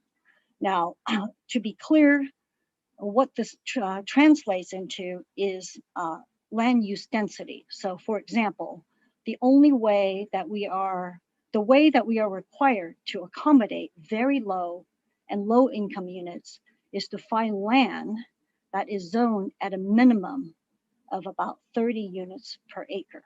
And that is by law how Danville and other cities and counties are required to accommodate those units. So while these numbers might be a little bit esoteric from a planning land use standpoint, that's what it translates to. We've already been on the road, so to speak, with this presentation. And some of the questions that have come up was, what are the other cities assigned? So what I've included on the slide is really kind of a breakdown of each city and the county in Contra Costa and their assignments. So you can see, as an example, that the experience throughout Contra Costa is not unique to Danville. There are quite a bit of housing units assigned if you start at the very top, for example, in Antioch, even in Little Clayton and Concord. And as you scroll down the right-hand column and all the way to the bottom, you'll see that San Ramon has been assigned about 5,100 units, and unincorporated Contra Costa County has 7,600 units that they have to figure out where to accommodate. So as an experience throughout the county, it is definitely something that is of concern to us because Contra Costa County certainly is in an outlying portion of the metropolitan Bay Area and struggles with a lack of transportation infrastructure from a transit perspective. And so a number of questions have come up during our roadshow about what happens if we should decide simply not to take any action. And what we have shared with people who have inquired is the fact that from housing element cycle to housing element cycle, the process has gotten more and more difficult. So between the last cycle and this cycle, in addition to having limited access to state funding, if we don't have a compliant housing element, the courts are now authorized to impose fines of up to about $600,000 per month after a certain number of months. And you can see that it doesn't take a whole lot of months for most cities to become bankrupt if that was the case. And last but not least, I think number 3 is very important to note. There's a tremendous amount of legal risk and loss of local control if a housing element is not compliant and does not meet the housing targets. The legal risk ranges anywhere from court mandated compliance to court approval of housing elements, basically to the court telling us where to put those units, all the way to the suspension of our local building authority so they can freeze our building permit issuance or zoning change authority, for example. And so what is the town's recourse? As part of this 3-step process, we are at the point where cities within the Bay Area does have an ability to appeal its RHNA or Regional Housing needs allocation, or the housing target number. And the deadline for that is this Friday, July the 9th. And should the town choose to appeal, there is a process that's outlined here on the slide about what happens. Ultimately, there are going to be RENA public hearings in the fall. And if the town should choose to appeal, we will be coming before a subcommittee of the ABAG board to present our case. In your staff report, I've outlined what has happened in other parts of California that have gone through this process already. For members of the council and the audience who are familiar with this, each region in California goes through this process at slightly different timeframes. So we have the slight advantage of having watched San Diego go through it, Southern California go through it. And Southern California's experience tells us that of the 52 appeals that were filed, only 2 were partially upheld. And basically it was either, in order for it to be partially upheld, it had to be either a mathematical error, or in the other case, the city is part of a flood inundation area because the dam that is immediately adjacent to the city is classified as such that there is imminent risk of collapse. So you can see that the likelihood of success in the appeal is limited at best. And so with that, though, it is certainly the town's choice to do so. And that is the decision before us. So before I close my presentation, and just for the public's benefit, I do want to share that meanwhile, there is a parallel process that we are undertaking, and that's really the local housing element process. Because ultimately, by January, February of 2023, we need to have adopted a housing element. And so other members of our housing element team, namely Diane and David, have been taking kind of this presentation on the road. They have been engaging with a large number of our community members, telling them about the process, talking them through the parameters, and sharing with them all of the information that we have available to us. In the meantime, we have also built an online engagement platform so that we can make sure that any questions that the community has, we can easily answer it. We have pushed both on social media and online and through flyers, ways for our community to engage with us, because ultimately, regardless of what happens in the RENA appeal process, we want to make sure our community is fully aware of what's happening and they have an opportunity to at least have a say in how the housing element gets developed, and ultimately, perhaps, how to shape our community in a future scenario. As the council is familiar, there have been a lot of workshops underway, and we have already 2 that have taken place. We have 3 more underway and coming up. Dave and Diane are also available to present to a variety of different clubs that they have already, as well as to HOA groups, and they're very open to doing so. And so with that, and last but not least, I will just share that we have also informed our community members that much of this comes from the state on down.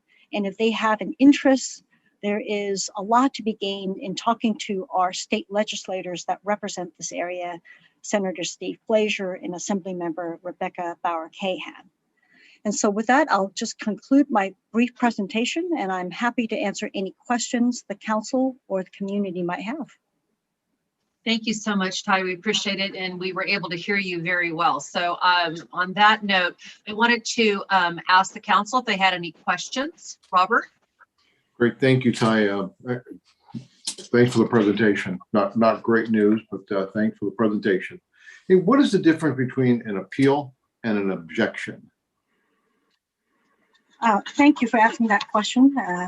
Councilmember Storer is referring to an option that's in the staff report. As an option to appealing our RENA numbers, we could take the contents of that appeal, put it in a letter, and simply send it to ABAG, summarizing the town's concerns and objections. The primary difference is that we would not be presenting in front of the ABAG board. And I would characterize perhaps a letter of objection as being slightly less direct and perhaps less powerful than perhaps arena appeal. Okay, thank you. Dave? Hi, Ty. Yes, thank you, Mayor Morgan. First question is on the appeals. What's your sense of how many jurisdictions plan on or intend to file appeals? And where I'm going with this is obviously if you have a large percentage, it's sending a message to somebody that there's something wrong with the process. So I'm wondering, do we have a good sense that there is a critical mass of jurisdictions that will be filing appeals? Do we not know? Are we out there on our own? What's your sense? Well, I'm not as familiar with communities outside of the Tri-Valley or Hey, Contra Ty, Costa. you're breaking up, Ty. Oh, How's this? Is this a little bit better? no. No. Okay, let me just do my best here. I think that there's a small percentage of jurisdictions in Contra Costa that is going to appeal. There is not a large number. Do you have a sense why? I mean, we're all faced with the same situation, and I would suspect each jurisdiction's got a number that they can't attain. So any insight at all on why they may not want to file an appeal? And again, you can speculate and conjecture. I just think we just need to get a little bit of color as to what's going on out there. Absolutely. And again, I can only speculate, but some cities might be more urban. So higher density housing isn't unique to that land use context, right? Other communities might have more available vacant land, unlike Danville. Some communities are large and they have recently annexed large swaths of land. Some cities have, for example, a former military base that they can place units in. So they have options that Danville does not. Some communities have access to mass transit, like BART stations, that Danville does not. So their situations are much more unique and complex, and in some ways with many more options than Danville has. Okay. And then the second question is tagging on to Robert's question regarding a letter of objection versus a formal appeal. What are the pros and cons of each so that we have a perspective as to, what may make sense for us? Before I answer that, I think I saw Rob wanting to chime into your first question. Yeah, thanks, Ty. I just wanted to add on, I'll give a somewhat more cynical answer than Ty. Typically, you would want to file an appeal because you need to do that to exhaust your remedies before you can sue, but you can't sue over this. So it removes some incentive for some people potentially to file an appeal, because regardless of the outcome of your appeal, you cannot then sue ABAG. So that's I would guess that's factoring into some cities' determinations. Okay. Karen, then you're on mute. I'll let you unmute yourself. Okay, thank you. I know we're still struggling with these numbers, and the number of units per acre is far more than we've ever, it's not even our starting point. So I look at this kind of like the wireless issue that we went through, where we thought that if we had filed a suit, we'd be able to take the next step, but we didn't get to do that or have the ability or the funds or the staff time available to do so. And it was taken completely out of our hands when it went to the FPPC. I think I just said the wrong agency. Goodness sakes. Clarify that, Noel. Which one, or Ty? It went to the Federal Communications. So FCC, yeah. FCC, sorry, I don't know why I threw out the wrong letters there for a minute, but thank you for the clarification. And so here, where a letter of objection, I'm sorry, I think our chances of winning an appeal were pretty good in the past, 8 years ago, when we had a very different process. And we had the opportunity to go and look and talk to the people and negotiate with them. the doors have been so shut every step of the way here, whether it's at the mayor's conference or it's at the higher level in which we're going. And the remedies are so extreme in terms of the penalties.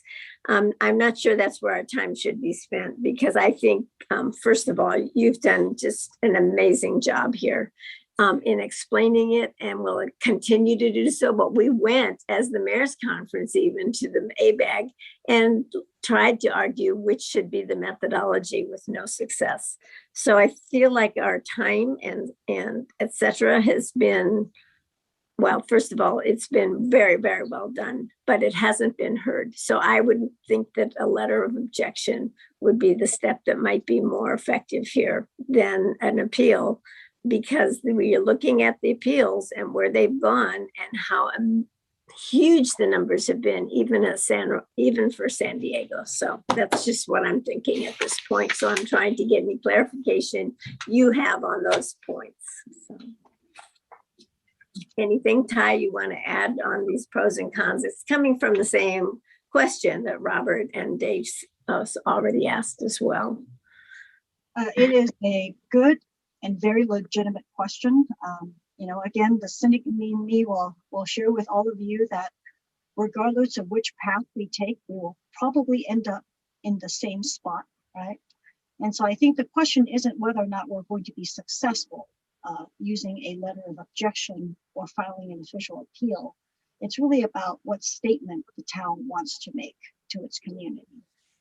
So, you know, from a different standpoint, the appeal is clearly going to take significantly more staff time, and we're going to have to appear before the ABAC board.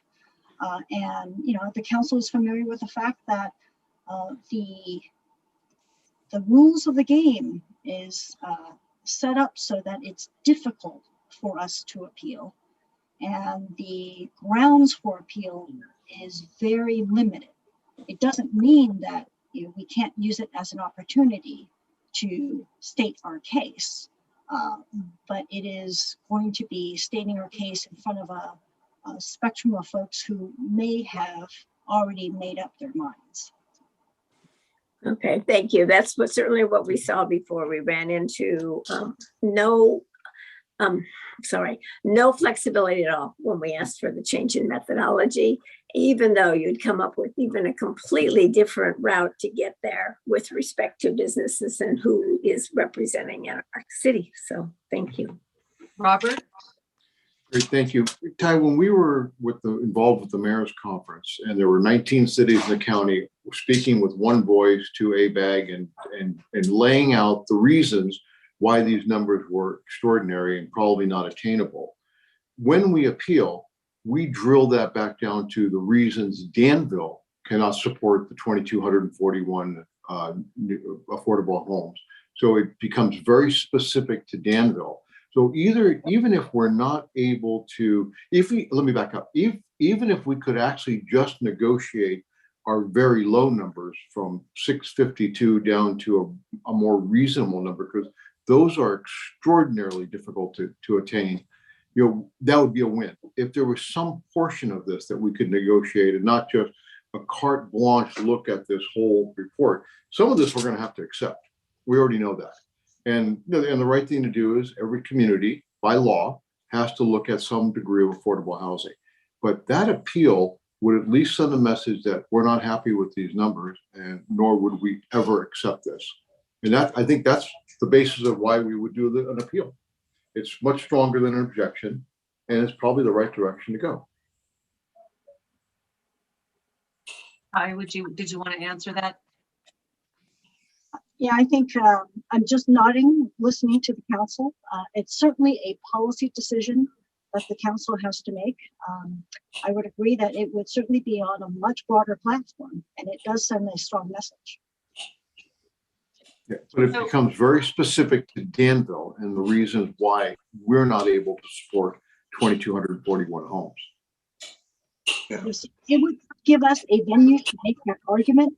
Just be advised that certainly, you know, most cities would make a similar argument, right? And because this is a zero-sum game, what the ABAG group will have to decide is if they decide to agree with the town and reduce our very low income units, they will have to in turn figure out where else allocate. Ty, who makes this presentation? Is this Rob and you that are presenting our case to ABAG, or is it an outside consultant? It would certainly be one of the staff. Okay. All right, thank you. Dave, did you have a follow-up question? Yeah, I do. My first question is, well, first comment, I guess it's a question and a comment.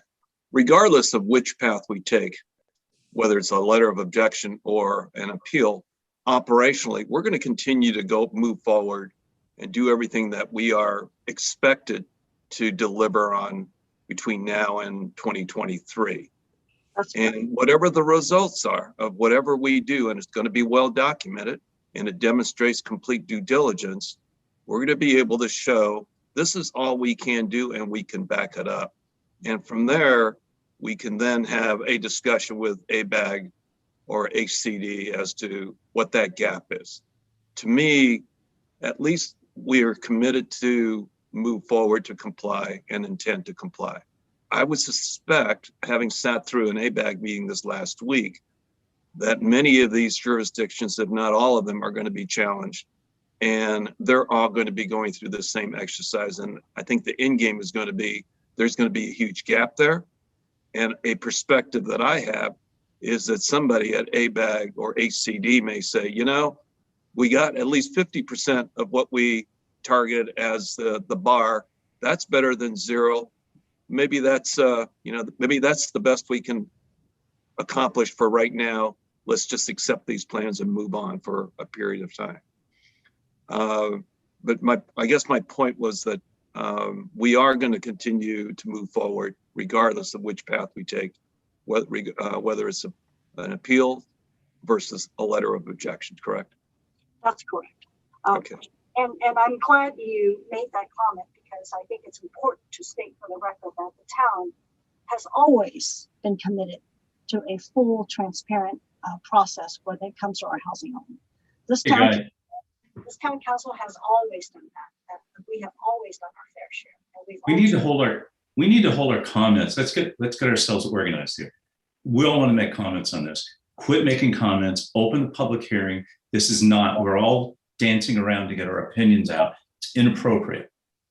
It's the wrong order. Get to the public hearing so we can hear, then we can sit here and talk till we turn blue and make a clear direction. But sitting here, we're all trying to get our comments in, and I'm getting really frustrated because we're not following a protocol. We have a way of doing this. This is for the benefit of the public. Let's stick to it. Okay, so thank you, Newell.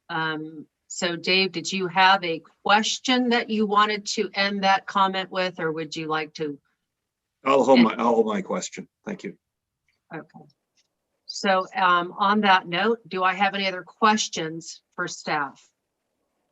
Okay, we'll go ahead and open then the public portion of this agenda item. And remember that we are talking today about authorizing the town managers to submit an appeal. So at this point, Christine, do we have any public comment or anybody wishing to speak? I do not see any raised hands, so we don't have public comment. All right, so if this is your last opportunity, if you'd like to speak on this, to go ahead and raise your hand. If not, I'm going to bring it back to close the public portion and bring it back to the council once again for discussion. Is there any discussion?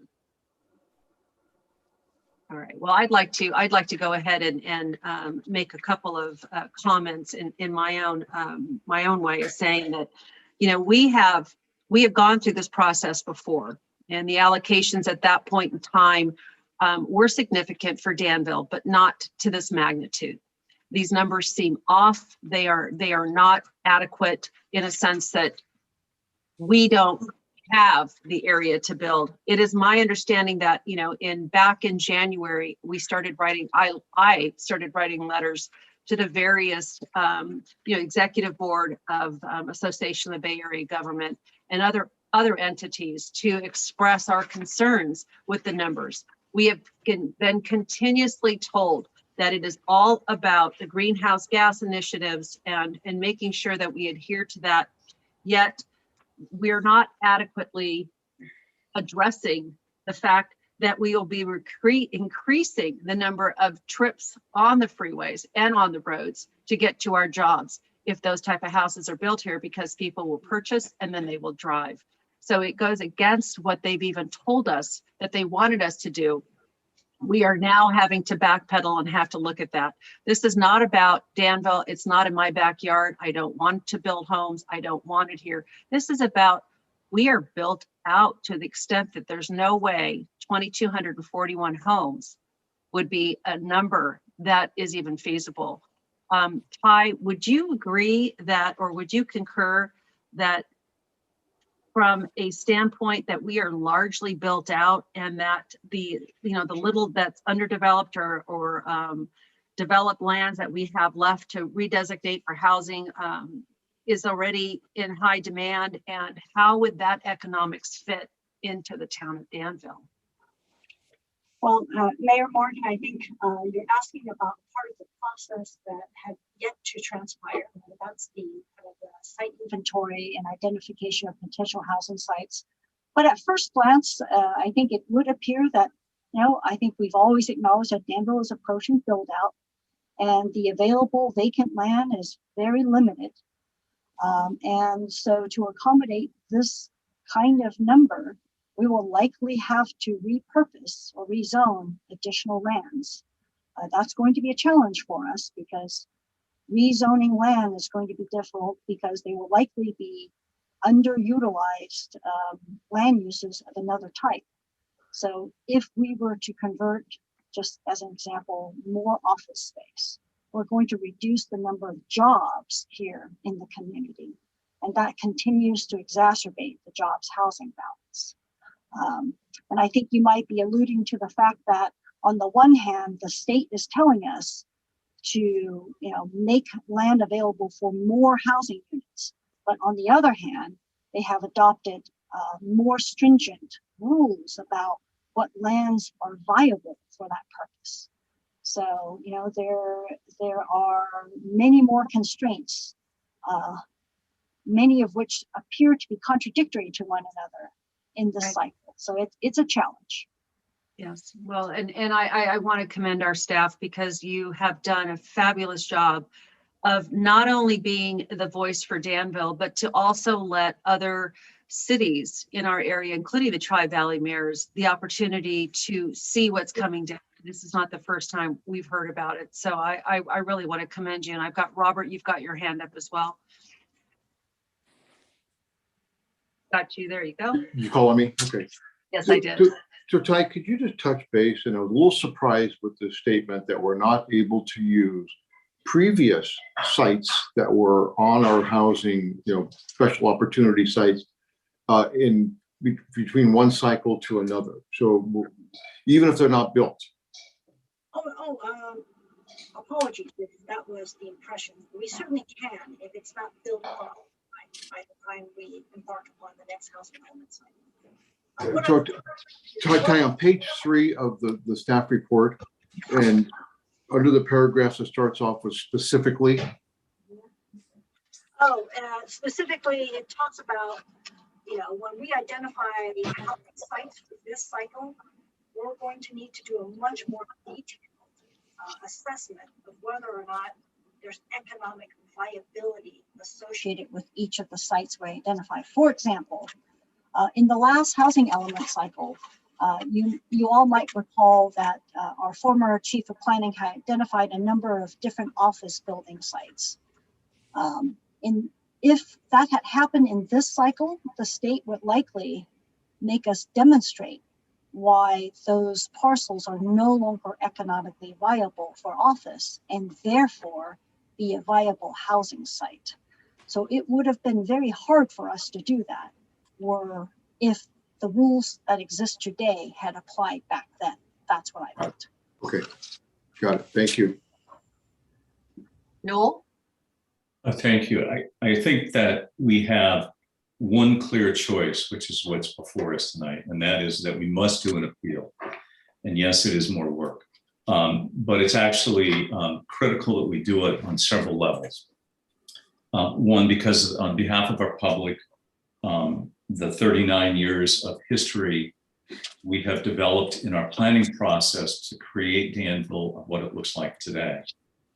We also have the opportunity to note how successful Danville has been in terms of REMA number process, in that we were the first city in Contra Costa County to get our housing element approved when that became a requirement. And we did so because we have incrementally found ways to do it and meet these numbers in a way that fits Danville. And yes, it's been hard. Yes, we had a tough time the last time, but under that same context, we could do it again. And in spirit, that's how all cities work together. We have been dealt a set of cards that make no sense from an environmental point of view. They are the exact opposite of vehicle miles. They are exact opposite of everything of jobs housing balance. We also need to still make the point, and it doesn't make any difference whether or not they say, oh, you can't make those points. We need to make the points that the only way Danville, a community that has natural geography that prevents an expansion of our community, but we have two mountain ranges with unique topographic, we have unique soils conditions, which are some of the worst, most expansive soils, the most high-risk soils. We have two fault lines that run through our valley. I mean, you can keep making a list of what you need. We don't have natural water. We don't have resources. Those are all points that are significant to this process, whether they want to hear them or not. The fact is that Danville is a good team player. We are good at doing planning, and we have established that by the number of units that we have not only helped accommodate to be built, but also in our zoning practices. We also have to present the reality is the only way we can do it is to take jobs away, as Ty, you mentioned. That is the only way. You don't take down $2 to $5 million homes and say, well, we're going to tear them down. Well, guess what? The planning process, it has to be reasonable and have an economic validity to make it reliable as to whether or not you could do it. Otherwise, we could just make up zoning. So our economics don't work on any of those levels. The other thing is you have to have cooperation from all the property owners. In our last go around, the one large housing project came out of at the last minute, the property owner tried to come back and wanted to sue us to say, well, I didn't support the rezoning of it. I don't want that. So in our case, we think that property owners are going to go along with this. We are going to have a rude awakening because they have different visions for what they want to do with their properties, and that's their choice. This is a property rights state. So our process forward, yes, it's more work, is only to be able to make a case, and even if they turn us down, we have to establish that. And there's a long list of reasons I'm not going to go into, but we owe it ethically, morally to our community to do that, and to point out everything that is truthful and what is wrong with us. And it isn't just, oh, we got the wrong deal in the numbers. Yeah, the methodology is wrong too. And I know they don't want us to say that, but for the record, we need to say the reason why we're doing this is because of all of these reasons. In fact, you are now making it worse.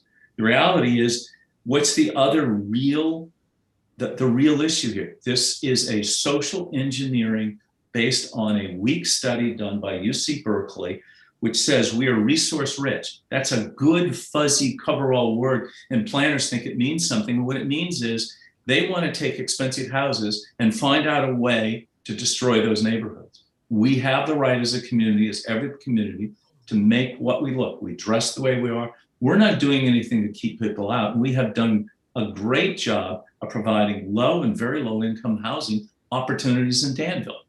Economics with dirt, when you saw the election property, that sold for $10 million an acre. At $10 million an acre, it still doesn't work even with 30 units it just doesn't make sense. Those are all the enabling factors, because Remember, HCD will not let us list a property we're saying that's going to be rezoned if in fact it really can't be. So you go do the economics and show me a property that the economics are going to say it's going to work. It won't work in Danville, not under the circumstances we're in today. And we have 1/10 of 1%, which means 99.9% of all of our properties are developed. And what we have a vacant property is negligible. So I recommend, I would say the only path forward is that we must take the time and go through an appeal. Writing a letter is not a solution. Newell, if that's a motion, I'll second that. That's a motion. Karen? You're on mute right now, Karen. And the same, because I think it's really critical at this point, hearing what we're doing, is this is an attack on the core of who Danville is. I mean, we've been hearing that in our earlier discussions when they came forward from the businesses, and Doug Offenhart, who was, in this council. There's just too many reasons that they have taken away at the state level right now, our ability to even have zoning for single family homes, even where it's appropriate. Even the type of things that we have been doing in the past, when they put in these bills that they're discussing for SB 6, 7, 8, 9, 10, sorry, put in an extra one there. We can't create Danville and keep it what it is if we have no ability to control. And so I think we have to take the position to form an appeal and find out what we can do in the future that we haven't even envisioned yet today, because we've been rejected at every step. So. Dave, did you want to add anything? No, you guys have said it all. My only question was really to myself, which is, what does my community, what does my constituency expect of me on representing them here? And I only know one answer. Yeah, you'll hear about it soon enough. Well, I have a motion on the floor and I have a second. I have a first from Vice Mayor Arnrich and a second from Councilmember Storr. Christine, can we have a vote count? Yes. Councilmember Fong, Yes on the appeal.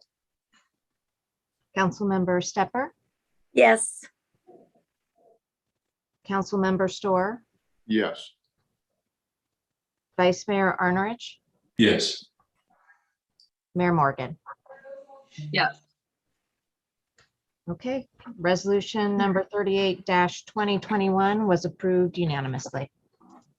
Thank you for all the input, and thank you, Ty, for all your work on this as well. We so appreciate it. Thank you, Ty. Thank you. All right, item number Thank you, 10 is Ty. town council reports. Item number 10, 10.1, or any town council updates today. Robert? Well, I'd like to congratulate Newell Arnrich for becoming a grandfather. Big deal. What a gift. What a wonderful gift that is. And maybe you could tell us about the mother's condition and the baby's condition. Everyone seems to be doing well, and we're so happy for you. Logan was born on the 4th of July. That's very kind of you. I got to hold him for the first time today. They are both at home doing exceptionally well. Thank you. So he was born the same day as my grandson. They're both all-American babies. That's awesome. And my grandson still thinks that all of the fireworks are for him. So it's a great thing. And I'm sure Logan will feel the same way. So, how perfect is that? Yeah, exactly. Are there any other town council updates? Yeah. Dave? Yeah, and I'm kind of reading through this, but I'll share my thoughts here. I was part of a conversation with Catherine Baker this last week, and she was encouraging the Tri-Valley towns to get engaged, submit testimony, and actively participate with one voice, one message on discussions regarding redistricting recommendations. I don't know if you all are aware, but the state had empowered the Independent Citizens Redistricting Commission to draw new district lines and take the job out of the hands of the California legislature and transfer it to the citizens. A lot of input being given on, okay, so which town wants to be connected to which town? And I think the conclusion, what Catherine is saying, is that we need to state our position and overwhelming position that we as Tri-Valley should be considered one sub-region and not be combined with communities that really don't have a contiguous approach towards, support as well as what's best for our communities. What I would like to ask is for the town to play a much more engaging role, to participate, and most importantly, if you want to learn more, they do have a website. It's called www.wedrawthelineca.org. And like I say, Catherine is actively advocating that the Tri-Valley remains as one sub-region and is available to really help us out in that effort if she's called upon. Great, Dave. That's nice to know. Thank you. Any other council updates? Okay, well, seeing none, I'd like to thank everybody for being here this evening, and this meeting is adjourned. Renee, Sorry. I ask you a small favor. Would you mind adjourning this meeting in honor of former Senator Richard Rainey? And sheriff, former sheriff. And former sheriff, yes. So to Newell's point, I would definitely like to do that. I'm sorry, that was an oversight on my part. I did have that in my notes as well. But he has done so much for our area, and our hearts and our prayers go out to Sue Rainey and her family as well during this difficult time. So in honor of Dick Rainey, thank you for everything that you've done for our area, as well as all the contributions you've made. And on that note, this meeting is adjourned. Thank you.